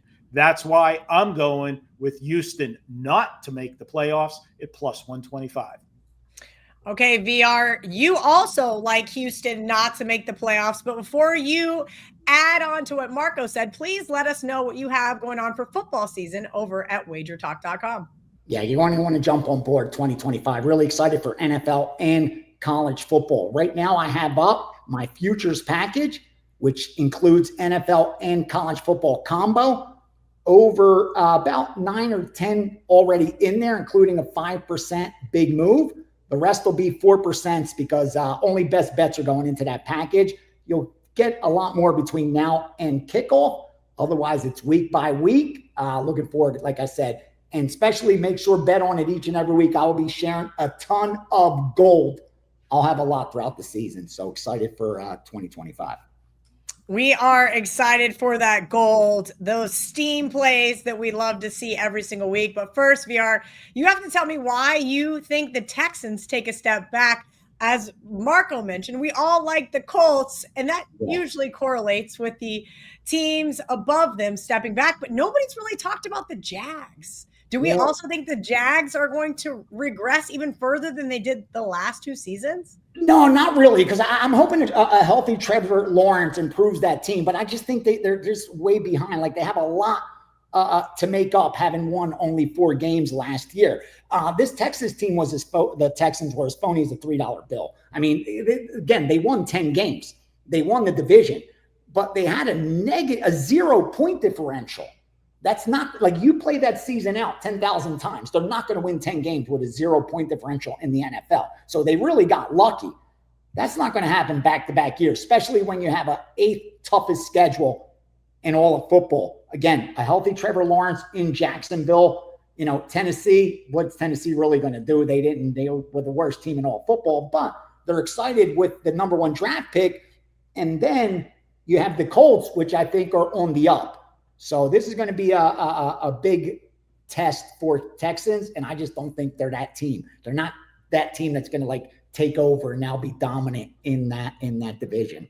So fade the Texans. Look for spots throughout the season as well, especially early on. Another overvalued team going into 2025. All right, I need everybody to brace themselves. Do not freak out, because I can hear the comment section now. Kelly's just a Chiefs hater. That is not the case, but I do think there is a lot of value here in betting Chiefs not to make the playoffs plus 340. Not only is their schedule just absolutely brutal, they play 9 playoff teams in 7 primetime games. Also, let's take a step back. When's the last time Kansas City lost a Super Bowl? Oh, that's right, to the Bucs. And then they followed it up with an 8-9 season. I will say this. I was reading Mark Lawrence a couple of weeks ago, and he almost scared me off this bet with the stat. 40 of the last 57 Super Bowl losers have still made the playoffs the following season. But as we've spoken about the AFC West and the Broncos and Chargers both looking very competitive, I'm going to take the Chiefs and Andy Reid to take that step backwards and not make the playoffs. Time to get into those Super Bowl champions. Marco D'Angelo, I'm going to let you go first, but please let everybody know what you have going on at WagerTalk in terms of specials. Well, we got a special going right now. You can get the entire football season, college and pro, through the Super Bowl. Not only me, but pairing up, we're packaging it with Ben Burns. You can buy me by myself. That's still available. But if you want to get the top 2 football handicappers from last year, college and football combined, money won. Ben was number 1. I was number 2. You can get both of us for $1,498. That's a discount off of buying us individually. And it also has a bonus. You'll pick up a 7-day flex package from both of us where you can use for baseball, WNBA, any other plays that we have. Whenever we have a big play or something and you want to grab it, you'll have 7 opportunities to do it with a 7-day flex package that you can stretch that out whenever you like. So check that out over at wagertalk.com right now. Okay, Marco, tell me why you like the Cincinnati Bengals to win the Super Bowl. Well, Kelly, I was between 2. I could have went with the Chargers or I could have went with Cincinnati. Those were my 2 picks for the long shot to win the Super Bowl. But I have been talking the Bengals the entire show, so why stop now? I'm going to go ahead and take the Bengals. And as I mentioned when I talked about him for MVP, the one thing that Joe Burrow does have on his resume that Josh Allen and Lamar Jackson doesn't is he was able to beat the Kansas City Chiefs in an AFC playoff game to get to the Super Bowl, where those other guys have not yet. I think they have a big shot this year, but if you want to split the bet, I have no problem taking the Bengals at 22-1 for the Super Bowl and to take the Chargers at plus 25-1. I think the AFC is more wide open and more vulnerable. I know everybody likes the top 2, Buffalo in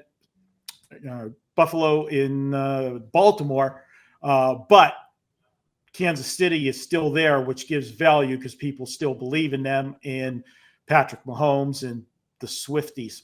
I had to get one Swiftie in on the show. Swifties. I don't know. Just as you were saying that, I was on Instagram and noticed Travis Kelce's GQ shoot. Yeah. Anyway, VR, you're going to take the Chargers since Marco was undecided. So tell me why you think Jim Harbaugh, good grief, Jim Harbaugh is going to win a Super Bowl. I just put a dime right now on the Chargers at 25-1. They're now 24 plus 24.75 at Sports 411. So if you're looking at your odds screen, I like your Chargers play, and that's what I gave out. I like Cincinnati as well, Marco, and that was a sharp play, Burrow, to win the MVP at 5-1 or greater. You could get 6-1 out there. That scares me a little bit. Cincinnati's probably worth a sprinkle. But I really do think this Chargers team should not be 25-1. Baltimore at better than 6-1 surprises me as well, to be honest with you. I thought they should be a little higher than that. And in fact, I'm seeing Baltimore at 7-1 in some spots. But at 25-1, again, this is an 11-win football team last year. They had a better point differential than Kansas City. I'll repeat that. Kansas City lost the Super Bowl last year. Like Kelly gave that trend may make the playoffs, but I do think they're going to take a step back. This is one of the most potent defenses in all of football. I think the overreaction to the Bosa loss isn't warranted because, again, they're just loaded everywhere there. And I think the offense takes another step forward. Hopefully they protect the football as well as last season. They have a tough schedule this year. I mean, an average schedule this year compared to a tougher schedule prior. So I think the Chargers, again, at 25-1, just get into the playoffs. And with all that equity, we should be able to make some money off them. And that's exactly why, VR, I like the Denver Broncos at 25-1. We mentioned Bo Nix, possible sophomore slump. And I think that he is going to be able to come out of this under Sean Payton and not regress. Another thing that I think is we're going to see a better defense. Yes, they had one of the best defenses in the league last year. So that helped Bo Nix in making some of those rookie mistakes. But this defense is going to be a top 3 defense in the league. I know last year they had no running game, and it was so frustrating with Javonte Williams in the backfield, but they got 2 rookie wide receivers to take his place.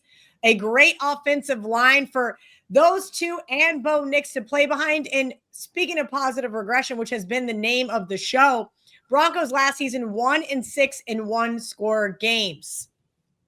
We're going to see if things don't start to go their way. Are the Broncos going to win the Super Bowl? No, of course they're not going to. Is there value in them at 25-1? Yes. I actually think the Baltimore Ravens are finally going to get the monkey off their back and win the Super Bowl this year, but it's not a lot of value there, guys. Just my personal opinion. Let's bring back in Marco and VR. Say goodbye to you guys. I won't see you guys for a whole week. If you guys want to catch the NFC version of this show, you can watch it right here on the WagerTalk YouTube channel. And if you're into betting college football, you can check out our college football preview of Bet On It, both up right now on the WagerTalk YouTube channel. Guys, we'll be back for NFL Week 1 for the NFL edition of Bet On. Of course, we'll be back next week. I'll be live from Ireland to talk about those 5 college football games. Until next week, let's bet on it. College football season is right around the corner. What futures bets should you be getting in right now? You're about to find out next on Bet On It.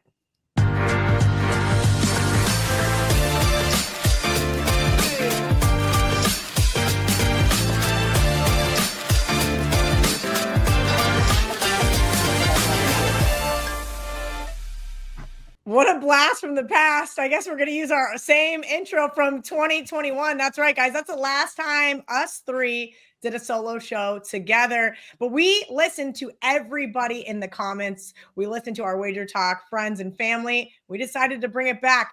Myself, Kelly Stewart, Marco D'Angelo, and Gianni the Greek. We call him Ace. We call him VR. You're going to hear me give him various names throughout the show. And this is our college football preview, guys. We're going to go through some of the Power 4 conferences, plus a couple of extras. We're going to talk national champions here at the end. We got some regular season win totals for you guys as well. We're going to get right into it. Marco D'Angelo, VR, you guys are going to have to wait in the wings because I'm going to talk about the ACC first because it's alphabetical order. Look, Clemson plus 105 is the obvious choice here. And I do think we will talk about those Miami Hurricanes here later on in the regular season win segment. But right now, I think that there is a longer shot to win the ACC, and it's Louisville plus 750. As you guys know, they lost their quarterback to the NFL, but they did get USC transfer Miller Moss. Over 2,500 passing yards, 18 touchdowns last year with the Trojans. And what a better coach for him to play under than Jeff Brom. I think Jeff Brom is going to have one of the best offenses we've seen in his tenure there at Louisville. And I look for the Cardinals not only to win 10 games this season, but to give Clemson a run for their money on November 14th. How this is going to kind of work for this preview show is I'm going to give both guys a chance to interject. Marco, thoughts on the ACC? Well, I think the ACC is one of the more wide open conferences, Kelly. I agree with you. There are several teams that could make some noise. Moss, he's coming from USC. We'll see if the new scenery is good for him. But, remember at the end there at USC, the old UNLV quarterback ended up finishing up there the last couple games last season. So we'll see what happens with him. But if there's a coach that can groom a quarterback, I agree with you. Jeff Baum is the guy that can get it done. There's going to be a lot of hype watching Bill Belichick in the ACC this year and what he's going to do with North Carolina. So you might find value with other teams because obviously he's going to command some attention. And then you always have the usual suspect of Clemson. We saw Clemson get off to a slower start last year. They rallied, got themselves into the championship game against SMU last year. So maybe they can return to the glory days, but too short of a price for me. So I don't have a problem with your play, Kelly. As I said, you like dogs. That is a live one. I got to give you that much. All right, VR, your thoughts on the ACC before we move on to the Big 12? Yeah, I mean, Clemson's got some ground to make up after last season, but they are still the cream of the crop. And when you look at them, they're a top 10 power-rated team. The problem is I think they're a little bit overvalued coming into the season. Having them as fourth right now in the AP poll, sixth in the coaches poll, I think that's a little bit too high for Clemson. I think they should be a little bit lower than that as far as the rankings go. But that's going to play itself out as the season progresses. Again, Clemson's coming off a season where they held opponents. They gave up 174 total points overall 309 total points overall, had almost a 150 point differential. Like the thing is, can they get back in where they were a few seasons ago? I'm not sure this version is up to par. Again, I don't dislike your pick. I do think it's live. And again, even though Clemson's the cream of the crop, I do think they're beatable. They're top 10, maybe barely top 10. I don't think they're top 5. I don't see them as a top 5 team yet. I lied. I said we were going to Big 12 next, but we're actually going to Big 10, which is who Marco selected to break down. Marco, there's like a 4-horse race here in this conference. Well, on paper, Kelly, there's one team that stands out above everybody else, okay? And that is Penn State. They are absolutely loaded on both sides of the football. This is the best team on paper in the Big Ten. This is the best team that James Franklin has had since his tenure at Penn State. But there's one problem. There's still James Franklin there, and that's my biggest concern. If this offense doesn't wake up this year with everything they've got, I don't know that James Franklin will be there next year. They're there to do it. Do I trust Penn State until he shows me that he can open up an offense? No, I don't, and not at the price that they're going to be. Well, then there's this next choice. You've got Ohio State, the national champions. Ryan Day finally got that monkey off his back, got the championship last year. This is a team, though, if you look, man, they were decimated with talent that moved on to the NFL from last year. Now, we know that the big programs don't rebuild, they just reload. So Ohio State's going to be fine as far as talent goes, but there's going to be a little bit of a learning curve, blending all the new players in there.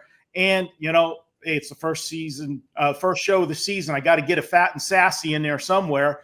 If there's any team that has a right to be a little bit fat and sassy coming into this season, it would be Ohio State after getting it done last year. Remember, there was a point of the season where people were calling for Ryan Day, job. And then they got the job done, got themselves back in position after the devastating loss to Michigan late in the season and got it done. So where am I going to go for value? I think there's a team that's getting overlooked, and it was one of the newcomers to the Big Ten last year, and that's Oregon. Now, Oregon's never going to be totally overlooked, but as far as coming into this season, it starts with Penn State and Ohio State. So for me, the value to win this conference lies with Oregon. They did well with their reloading after last season. Last year had to be a little bit of an adjustment for them, having to come and play those games, in the Midwest and, on the East Coast where you've got games where, those West Coast teams, have to play some of these Big Ten teams, traveling to Penn State and so forth. Those were going to be tough spots. Doing it for the first time and getting through it and now know what to expect, that's got to be a big advantage coming into this year. I'll take Oregon at plus 320 to be the sleeper to win the Big Ten. Sorry, James Franklin, until you show me, I can't do it with you. I'll be rooting for you as a Pennsylvania native, but you got to show me first, Kelly. Yeah, Marco, I'm kind of with you here. VR, I'm curious if you like to do the same, or at least the groups that you work for. you kind of buck the narrative, right? When I turn on Fox, ESPN, CBS, NBC, any sports show, and the number one thing they're talking about in May is how Penn State's going to win the national championship, I'm going, huh. So your thoughts on this Big Ten conference? As I mentioned, I think I could make a case for 3 or 4 teams here to win this one. I think that there's a 5-dog race. Talk to me about the Big Ten and maybe anything that Marco didn't touch on. You nailed it. And that's why I'm so excited about this college football season, is because you don't have that one elite team that's 3+ points better than everybody else. In fact, you look at the top 5 teams in the country, most respected power rating is going to have them within 2 points of each other. That's 5 or 6 teams within 2 points of each other. At the top, you got to have Penn State and Ohio State. It's 1A, 1B before the season starts. Those two are right there. I think on a neutral field, you make it a pick 'em and let the market decide who they'd make the favorite. But who I think is being overlooked is Michigan. I really think Michigan, the price that they're offering may be a little bit too good to pass up, because this is a possible playoff team, and they're giving you like 35, 40 to 1 in the future. Again, I don't expect them to win the national championship, but it's a team that can make a run because they are being overlooked. Loaded on defense, especially on the line.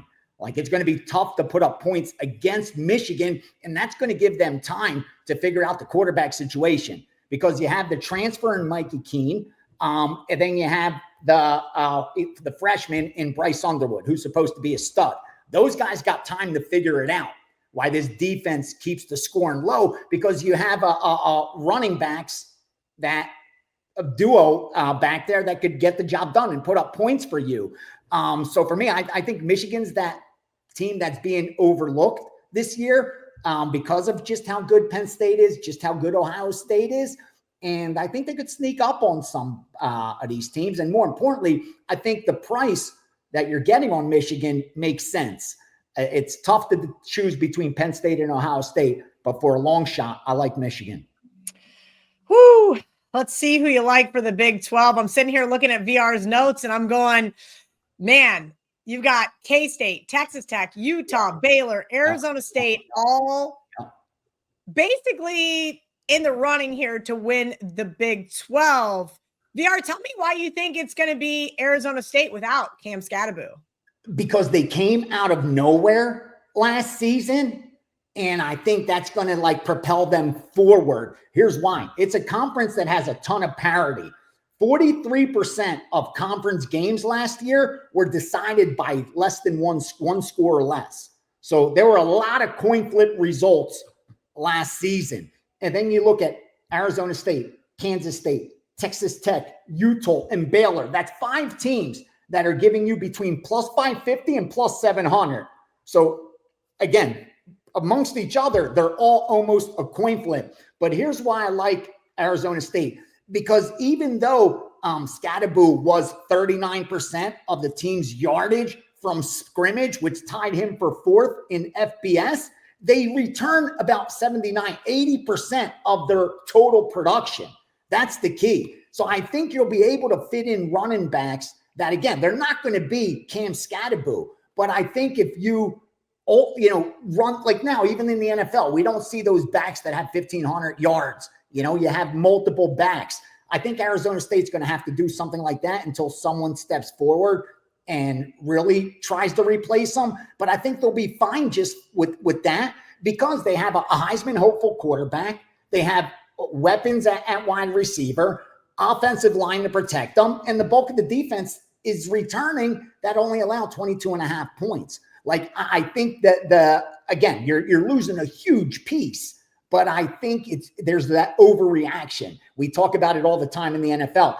No player's worth as much as we think they're worth. We talk about it with non-quarterbacks. Skill position players are worth very little to the betting line.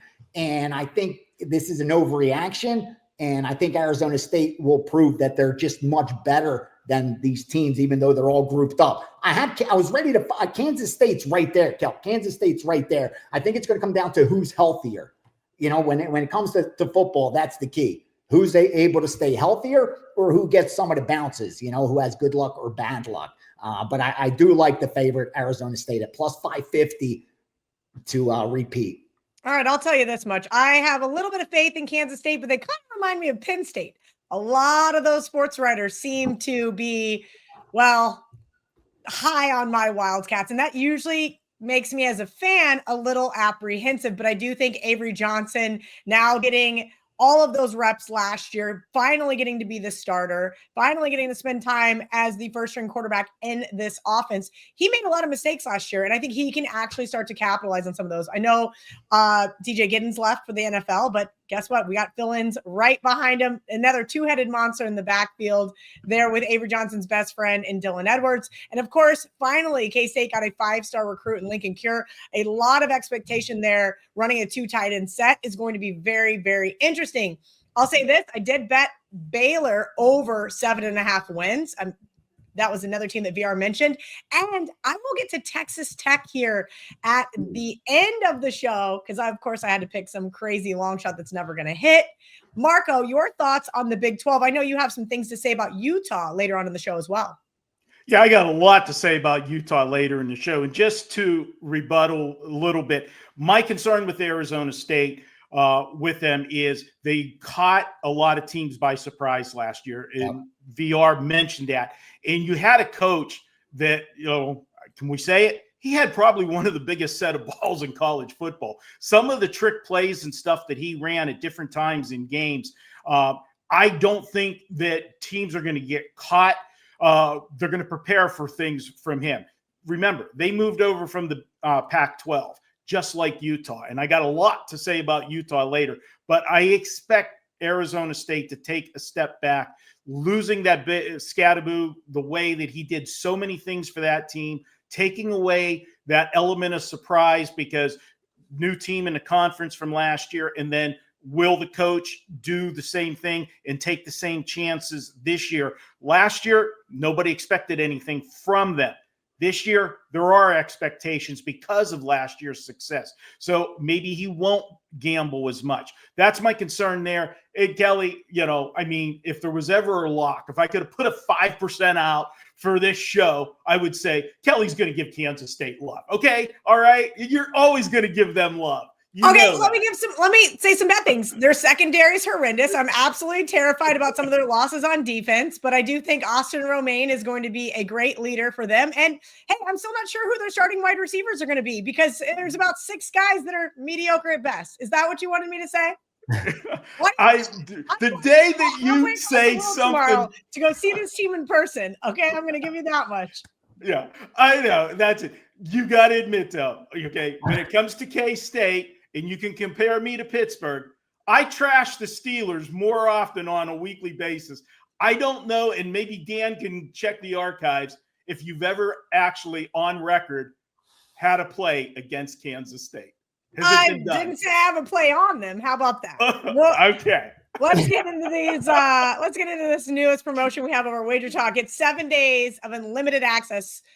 Flex picks only $69. That's right. You get 7 days of all access or flex picks for just $69. That's less than $10 a day for nonstop action. You get your expert picks from your favorite WagerTalk handicappers or everything preseason, NFL, MLB, UFC, WNBA, soccer, and more. You can pick your go-to expert or switch things up with flex picks all access. All right, Marco, we're going to go right back to you. You picked the Mountain West for your proximity out there in Las Vegas. This was a conference that I used to follow so much. They're awesome football teams, but they just don't quite hit the mark all the time. There's a team, though, in the Mountain West that every once in a while gets a lot of love, right? Last year with Ashton Jonty, they got a lot of hype surrounding him. And a lot of people say, hey, he should have got into the college football playoff. I want to hear why you think they're going to win the Mountain West. Well, obviously, they're the favorite to win the Mountain West, and they should be. The Mountain West this year is really bad, in my opinion, and one of the teams that people are giving a little bit of love to. I'm just going to blow them up later in the show, but I'm not going to take Boise State at minus 155 to win the conference, and really no value there in that wager. So how can we make Boise State that we want to take them and we want to turn them into a plus proposition? Well, let's just go ahead and take Boise State right now to make the college football playoffs. The team is loaded where everybody else is either rebuilding or has a new coach. I haven't seen more coaches carousel one season in a particular conference as we have this year in the Mountain West. So where are they going to get beat from? Their schedule, they always schedule somebody, tough early. They have that game this year again, but I see them running the table after that. I see this team is 11-1. They win the Mountain West, 11-1. That's going to get them into the college football playoffs. And at plus 172, right now you can get them for the yes to make the playoffs. That's where I'm going to go with them. Now, as I said, the team that people have a little bit of hype and they have a new coach is UNLV. I'm going to talk about them later in more detail when we get to a segment here. But this is a team that, UNLV came out of nowhere for the last 2 seasons. But when you have success, what happens? Your small program, you have success, you can kiss your coach goodbye. And that's what's happened to UNLV. So not only does UNLV have a new coach, they lost a lot of people. We'll go into that detail. And then they've got a new coach, a coach that Kelly's familiar with from his former coaching job a few years ago. I wasn't impressed there when he was there. I'm not going to be impressed here, and I'll explain why later. But take Boise to make the playoffs. That's the best play to make out of the Mountain West. VR, I can't really disagree with Marco here. Do you have any thoughts on the Mountain West Conference? Yeah, and actually, I don't mind laying some chalk for them to win this conference because I do think the ROI is worth tying up your money for a couple months. They have one of the softest strength of schedules, like in the top 20 as far as easy strength of schedule goes. You got a potent offense with a stud quarterback. Even though they got to replace Gianni at running back, they have the pieces to do that. They got 2 good guys back there competing. They have a solid defense with all their key pieces returning. Yeah, I think this team wins the conference with ease. And more importantly, I like Marco's bet as far as making the playoffs because I think it's going to be hard to turn them away, especially if they run the table. All right, let's get into the SEC. VR, this is kind of an interesting conference this year, right? Last year was pseudo interesting because Texas and Oklahoma joining, but now all of a sudden, here comes the Texas love. No different than the Big 12. Everybody thinks they're going to win the SEC. Everybody thinks they're going to win the national championship game with Arch Manning under the helm. Tell me who you like to win the SEC, and are you fading the Texas hype, or you just think this team is exponentially better? No, Texas is they all well deserved. I mean, all the attention they're getting is very well deserved with Texas. I mean, look at what they did last year. Look at the defense, the amount of points they allowed. It's not just offense now with the excitement with Manning. But because of that, we're able to get some value that otherwise would not be on the board. Because one, I think the best teams in college football right now are completely being overlooked, and that's Georgia. I mean, they're talking about Penn State. They're talking about Ohio State. Obviously, they're talking about Texas in the SEC. They're even putting Alabama up there in the SEC too. All the surprise, possibly LSU. They're the sexy pick. But Georgia continues to be overlooked. And if you look over the last 4 seasons, few teams have won as many games as Georgia. In fact, they finished 11-3 last year, but over the last 4 seasons, they went 53-5. They've lost 5 games in 4 seasons. And those losses, they came to Alabama, Michigan, and Ohio State. Only 2 other teams lost less than 10 games in the last 4 seasons. That's Michigan and that's Ohio State. And again, rarely will we get this kind of value on a team like Georgia, who has that recency of being really good over these last 4 seasons. And you have a head coach in Smart, who in his 6 seasons, 3 SEC titles, 2 national championships. So he knows how to win when it matters, knows how to win the big games. Then started quarterback with Gunnar Stockton, finally going to get to play the full season after he was filling in last year for Beck when he got injured. He looked great. Now he's going to have an entire season, entire camp. The defense is stacked, all NFL talent all over that defense. And you have a top 5 power rated team. That's what's most important. In the 2025 season, there's 5 teams that are separated, like I said, within 2 points. Some even say within 1 point of each other. And Georgia's right there. Like on the true line on a neutral field, I wouldn't make Penn State, Ohio State, or Texas more than a 1-point favorite over Georgia. But the market may disagree with me and bet them up to -3, but I don't think the true line would be much more than 1, 1.5, maybe 2 max. But it won't be a field goal of that key 3, or I'd be all over Georgia. So I think Georgia offers a ton of value at plus 360 to win arguably a very tough conference. But I think that's the team that's being overlooked.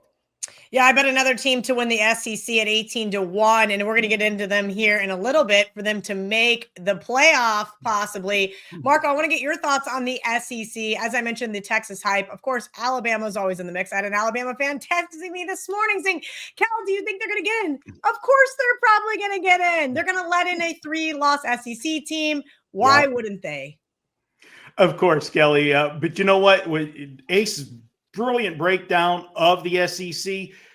As I'm listening to all of this, this is a carbon copy to me of the Big Ten. All of the hype goes to Texas. Okay. On paper, they're the best team in the country. And there's so much hype with Arch Manning. But the problem is, just like with Penn State, with James Franklin, you've got Steve Sarkisian at Texas. The only way that we could have poetic justice is if somehow Texas and Penn State find their way to the national championship game, then finally one of those 2 coaches will win the big game and can get the monkey off their back. But until they do, I can't buy them at short prices. I think that the SEC is wide open. I think the SEC has a chip on their shoulder because the Big Ten has taken the limelight the last 2 seasons. I mean, for how long it was just, a parade of SEC national champions, whether it was Georgia, whether it was LSU a few years back, Alabama's dominance. They want that back. So the rest of this conference is coming to play. I think it's wide open after Texas if they don't do what they're supposed to do. But you hit the nail on the head, Kelly. You're going to get definitely 2 teams out of this conference and possibly 3. That's going to give them a chance to get somebody into the national championship game. So if you're going to look for value, it's not on Texas. There's 2 or 3 other teams in here that present good value like we talked in the Big Ten. I will be talking about one of them later. All right. I appreciate you guys hanging out with us here on Bet On It. If you guys are new to the WagerTalk YouTube channel, please give us a thumbs up and hit that subscribe button. I'm going to talk about the conference formerly named the ACC. It's now just the Athletic Conference. And I think this might be the toughest conference to break down. You've got Tulane, UTSA, Navy, USF, and Memphis, who I can make a case for each and every one of those teams to win it. I think it is a very top-heavy conference. But one of the teams that I thought was worth betting over 9 games plus 130 at our good friends at FanDuel is Tulane. I think John Summerall has done a terrific job as a head coach, and back-to-back seasons, he's went over this season win total. Again, Memphis scares me a little bit with their defense. USF, we've seen them play great first halves and falter in the second. Navy is always going to give their best effort. And of course, those road runners there from San Antonio have made things really interesting over the last couple of years. I do not have a pick for this conference, and I apologize. Marco, if you have anything to add about the Athletic Conference, please do so now. Yeah, you hit the nail on the head to start, Kelly. This conference is wide open. I don't see a clear-cut favorite in this one. I can make a case for several teams. Navy, they're always tough to prepare for. This is a team that that's going to come to play every single week. Texas, San Antonio, that's a team that I found some spot plays on them last year. They are a team that's up and coming, moving into this conference. This is a wide open conference. I don't take chalk here. Okay. Find value. But for me, I made no plays, no futures in this one. I'm going to just try to take this conference week by week and try to find my spots and hope that one of these teams gets a little bit overvalued after starting the season out with maybe 1 or 2 impressive wins. And then everybody jumps on the bandwagon. That's when we go the other way. All right. VR, any thoughts here before we move along? Yeah, I don't want to waste the viewers' time. I don't have much to add at all. I agree with Marco. I think you take this conference on a week-by-week basis and look for some of those teams that may become over or undervalued. I could look at Memphis, but I just don't got to see what their defense does this year. Like, that was just too weak of a defense, even in a conference like that. So pass for me. Pass. I'll take the over 9 wins. They're at plus money. Let's talk about playoffs, guys. I asked the guys to pick me a team to sneak into the 12-team college football playoff. And I said it has to be plus money. And VR barely missed the mark. I'm kidding. Plus 125 there for LSU. VR, give me your thoughts on why you think LSU is going to be that third SEC team to get in.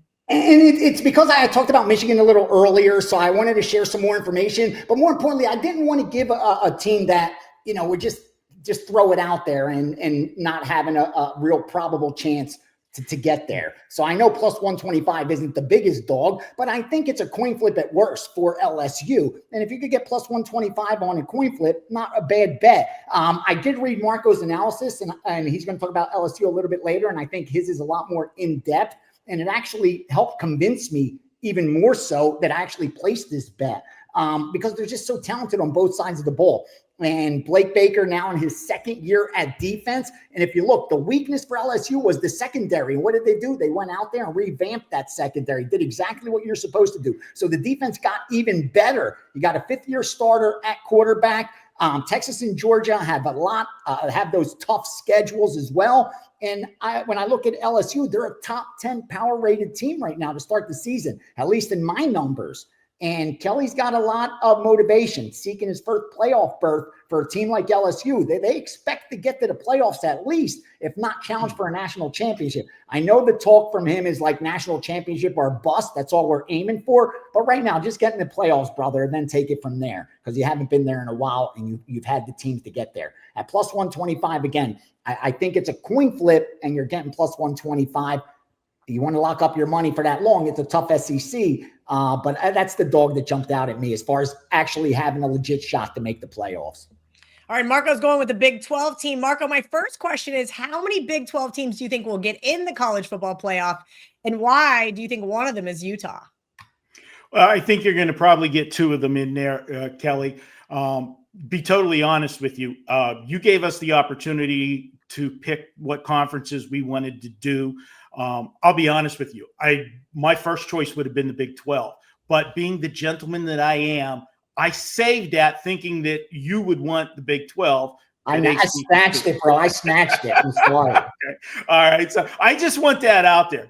I love Utah. Okay. And let's start with the narrative. Okay. Is Cam Rising questionable? He was questionable every single week last year. Never played. And it was a disruption to this team. This team moved over from the Pac-12 last year. A lot of people thought high things from Utah, and they should have. They had a great defense. They had a veteran quarterback that's been injury prone, but if he was going to be healthy, this team could go far last year. Well, he was never healthy, but he was always hanging around that there was a possibility that he was going to play, and they never got any continuity on offense, and that killed them. And even though the offense didn't have that continuity last year, the defense never quit. It kept them in ball games. Now, this year, we don't have to worry about Cam Rising. He's gone. And what we've got is a new offensive coordinator. This offensive coordinator, Jason Beck, comes in from New Mexico. Along with, he's bringing the quarterback with him, Devin Dampier, who hit the transfer portal and followed his offensive coordinator to Utah. This is a team that's loaded. They've got a big offensive line to protect the quarterback, and they're going to be able to play that physical brand of football. When you go back to their success that they had the last few years in the Pac-12, why was it? It was the brand of football they played. They played defense, which we've seen in the Pac-12. Not many teams played defense. They were physical. I always referred to the Pac-12 as a finesse conference, and they didn't like the physicality of Utah. And it got them success. It got them to the Pac-12 championship games. Now they moved to the Big 12. Isn't that just an extension of what the Pac-12 was. You've got pass-happy teams. You've got teams that don't play defense. They want to go up and down the field, play in shootouts. Utah is a team that will frustrate most of the Big 12 teams this year. And getting the price that we're getting on them at plus 490 to make the playoffs, I got to do that, because if they win the Big 12, they're getting in. Plus 490 to make the playoffs, we're there. And even if they have a respectable second place finish in the Big 12, because of the conference and being the big conference that it is, the Big 12, you're going to get 2 teams in. So I got 2 shots to make the playoffs at plus 490 with a team I think can win this conference. There are 3 games, Marco, that really concern me about that Utah team: Arizona State, Texas Tech, and of course my Kansas State Wildcats.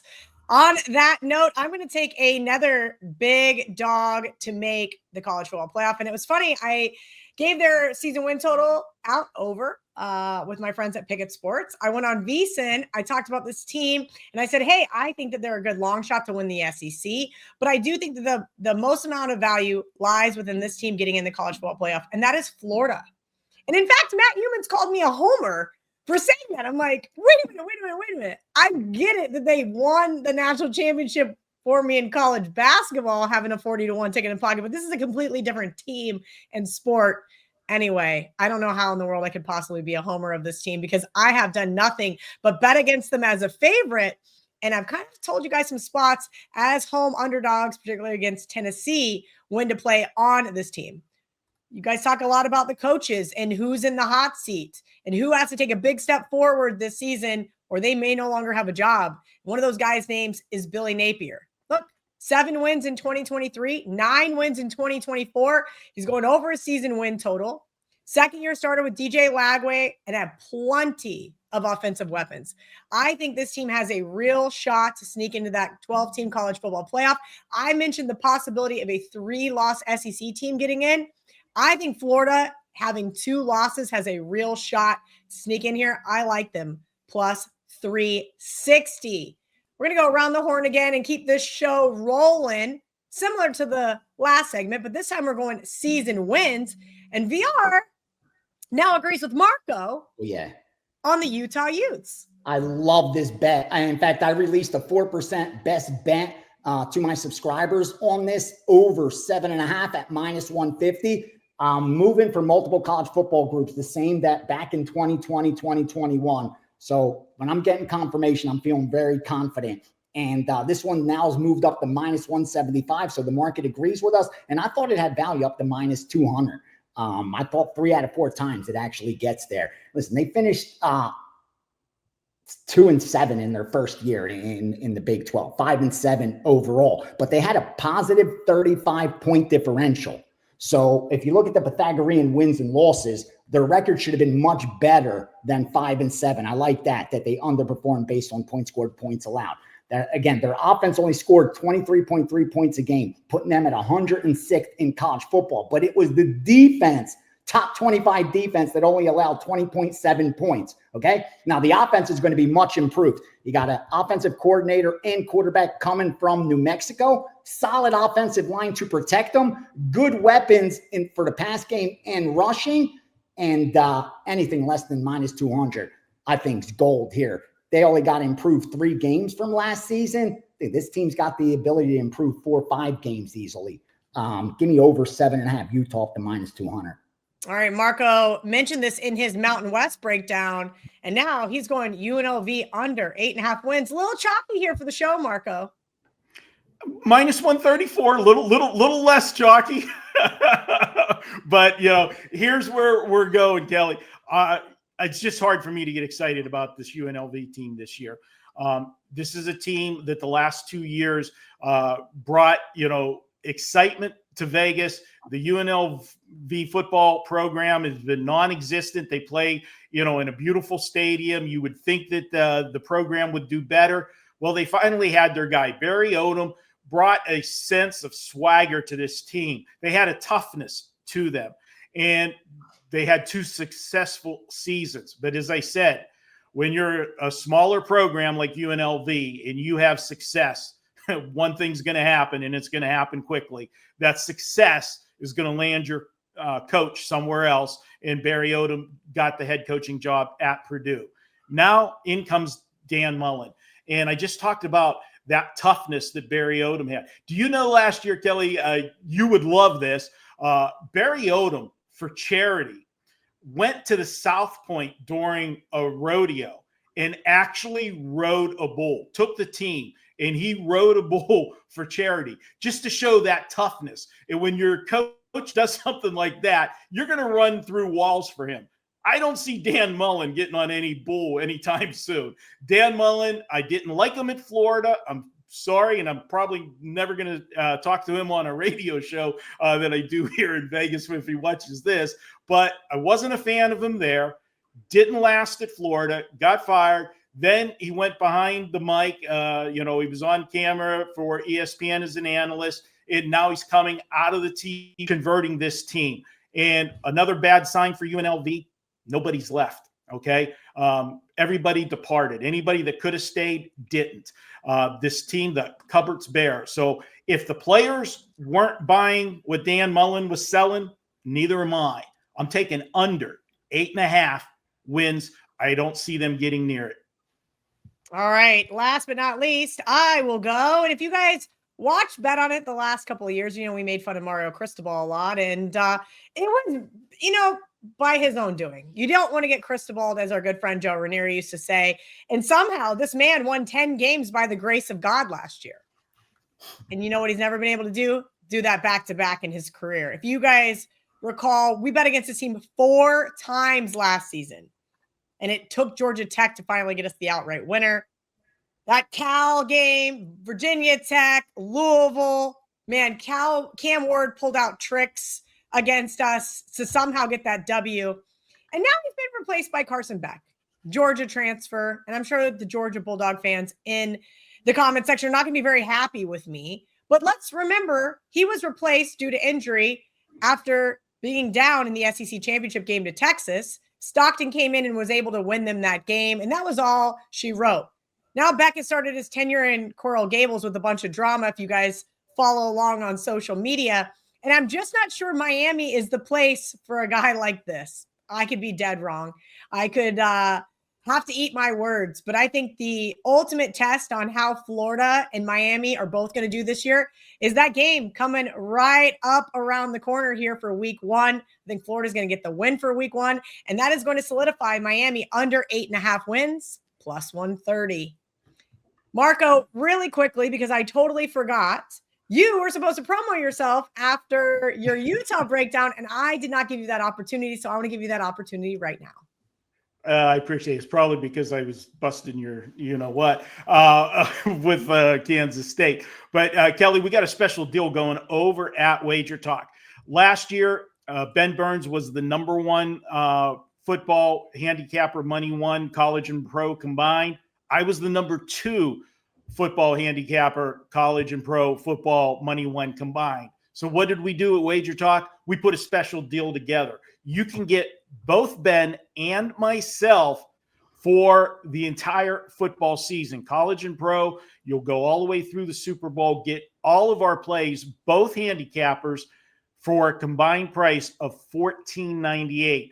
That in itself is a fantastic offer for the football season. But you also get 2 bonuses. You're going to get a 7-day flex option for both cappers, where you could use that anytime you want whenever we have baseball down the stretch. So you're locked in for all of your football. You can save those flex picks to use on a baseball day if one of us have a big play or something and you want to follow along. Or if you bet the WNBA, and I know everybody just turned off whenever I said that because people don't like to bet the WNBA. I have been killing it. See me with the WNBA play and you like money, you don't have to watch it. Just cash it. We've done extremely well with the WNBA number 2 the last 2 years in money one. So check that offer out at wagertalk.com. All right, let's get into those national championship picks. And as I told the guys, is there anything worse than someone picking the chalk plays to win the national championship? Yeah, Texas is the front runner. You got the usual suspects in Georgia, Alabama, Ohio State. But I told these guys, give me 15-1 or better, right? Like, that's fine. You want to tell me that you think Texas is going to win it all, but give me something juicy. Just for reference, the 5 biggest underdogs to ever win the national championship. 2002, Ohio State was 19-1. USC won it the following year as a 20-1 underdog. LSU in 2019, 33-1. Ohio State 2014, 44-1. And the biggest dog to ever win the national championship, the Auburn Tigers, as at 50-1. So VR, let's get into your national championship pick. But before we do, tell me what you got going on over for the college football season at WagerTalk. I wish this was live because I just bet a doubles Cincinnati ATP, the men's doubles. So hopefully if this was live, I'd be giving that out. But yeah, I got the season package up, NFL and college football. I combined it together. So you get all those futures, already 9 in there, including a 5% best bet season win total in the NFL. There'll be a lot more between now and when the season kicks off. Staying more selective, but definitely worth tying up some money on those futures because the ROI just has been so good long term. And yeah, other than that, week by week, and of course I got a 5% going in the UFC this Saturday. So excited, busy couple days, busy couple months ahead. And this college football season, NFL season, ready to do some damage. So make sure you tune in, week out, bet on it, baby. Yeah, I just realized you and Marco both have the same national champion pick. So I'm going to let you take the helm first. Then we'll go to Marco to see if he's got anything to add. Yeah, and it's because we, had to go with 15-1 or higher. And it's funny, it was probably 14-1. And then yesterday when I look, it got it was a 15-1. And just going back, I don't want to take the time to repeat myself, but I just think LSU is that team that if things go right, like they could really make a run. They're that loaded on both sides of the ball. That the problem is they're in one of the toughest conferences. And because of that, you got to have some luck go your way. Like, some injuries on not wishing bad on others, but that's what you need. Some bad things to happen to the Georgias of the world, to the Alabamas, to Texas. And then they have a shot to make a run. Again, 4 seasons in, you got to do something, bro. Like you have the talent. So again, I'll let Marco take it from there, but I like LSU at 15-1. I think it's live. All right, Marco, let's hear your analysis on why you think Brian Kelly is headed back to the national championship. Okay, Kelly, I've given you a lot of grief on the show so far. I'm going to give VR a little bit. I think he fabricated that 15-1 just because he was scared to get yelled at by you and snuck it in. On bad side. Okay, because Kelly wanted 15-1 or more. My opening line, guys, in our Slack channel for our notes for the game is I've got LSU at 14-1 just to piss Kelly off because it's not 15-1. All right, so I do Marco, like LSU. I'm just a nice girl from Kansas. Why would I ever get mad at you? You don't bother nobody. If you guys ever heard her yell at me when I screw up on social media, the 64-year-old trying to do TikTok and Instagram, she forgets how old I am, but we're trying. She has given me some love lately on it, so I must be getting better. Look at LSU. I look at this team, and the first thing I'm going to say, yes, this is year 4 for Coach Kelly. That's important because now there is no more excuses. You've got all the players that you want. Normally it used to be, year 2 to year 3 were the big years where you saw it. But now because of the portal, it has to be even faster. Teams expect results quicker because you're bringing that big influx and making wholesale changes. They've got everybody they want, and it starts at quarterback. You've got a 5th-year senior quarterback in Garrett Nussmeier going for that. This team is going to be good defensively. They're going to be excellent offensively. And you look at him, he's coming off a season where he threw for over 4,000 yards. He had 29 TDs. And as I said, it looks even better this year on paper for that offense. The LSU defense was good last year. They held 9 of 13 opponents to 27 or fewer points. And I know 27 maybe sounds a little bit high, But in today's college football, no, it's not. We've seen, a lot more scoring in college football. Holding 9 of 13 to 27 or less is huge. And I look for this team to continue what they did last year. They were a balanced offense. What that translated to was over 32 minutes per game time of possession. That was 16th best in the country. Those are all the ingredients that you need to win a national championship. Good defense, a playmaker at quarterback, and be able to have a balanced offense that you're not one-dimensional. I think they make a serious run in the SEC, gets them into the playoffs. And once they're in the playoffs, I'll take my chances with this team at that eye-popping 14-1. Sorry, Kelly. See, then I just had to go do something like this. A team that's not ever going to win the national championship, but I do think there's an immense amount of value. We mentioned the amount of parity in the Big 12. There's a 5-horse race there. We mentioned that we think at least 2 Big 12 teams are going to get into the college football playoff. And I thought, you know what? I'm kind of a little crazy. This isn't going to happen, but let's look at a team that has spent an ungodly amount of money, oil money. In fact, they spent more money than 94% of the schools in college football. And in fact, the past 2 years, they have 15x'd their NIL spending budget. They got 17 guys as part of their new rebuild just for this year. Yeah, I'm talking about Joey McGuire's squad, Texas Tech at 100-1. I think this team has a real opportunity to play last year's Arizona State, right? A team that kind of came out of nowhere and got into the college football playoff after winning the Big 12. I think Texas Tech has value going over their season win total. I think they have value going to win the Big 12. And no, they're not going to win the national championship. And I know I'm supposed to pick a national champion, but everything is so chalky. VR mentioned there was not one team that was 1.5 points, 2 points better than others. So I thought, you know what? I'm just going to go off the deep end. Texas Tech is currently 100-1 to win the Natty. Again, I just want to see this team be able to get into the college football playoff. And being able to do that means that we're alive and we have other opportunities to make some money. So give me Texas Tech over their season win total. To give me Texas Tech to win the Big 12. And why not throw a little flyer on them to win the national championship?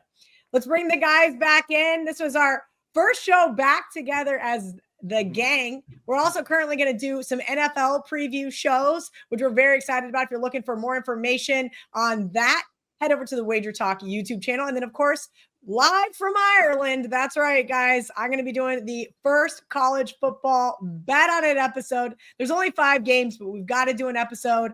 And I'm going to try not to drink too many Guinnesses before that one. So thank you guys again for hanging out with us here on the WagerTalk YouTube channel, as well as your various social platforms. Don't forget to hit that like button and, of course, subscribe so you never miss another episode of Bet on It.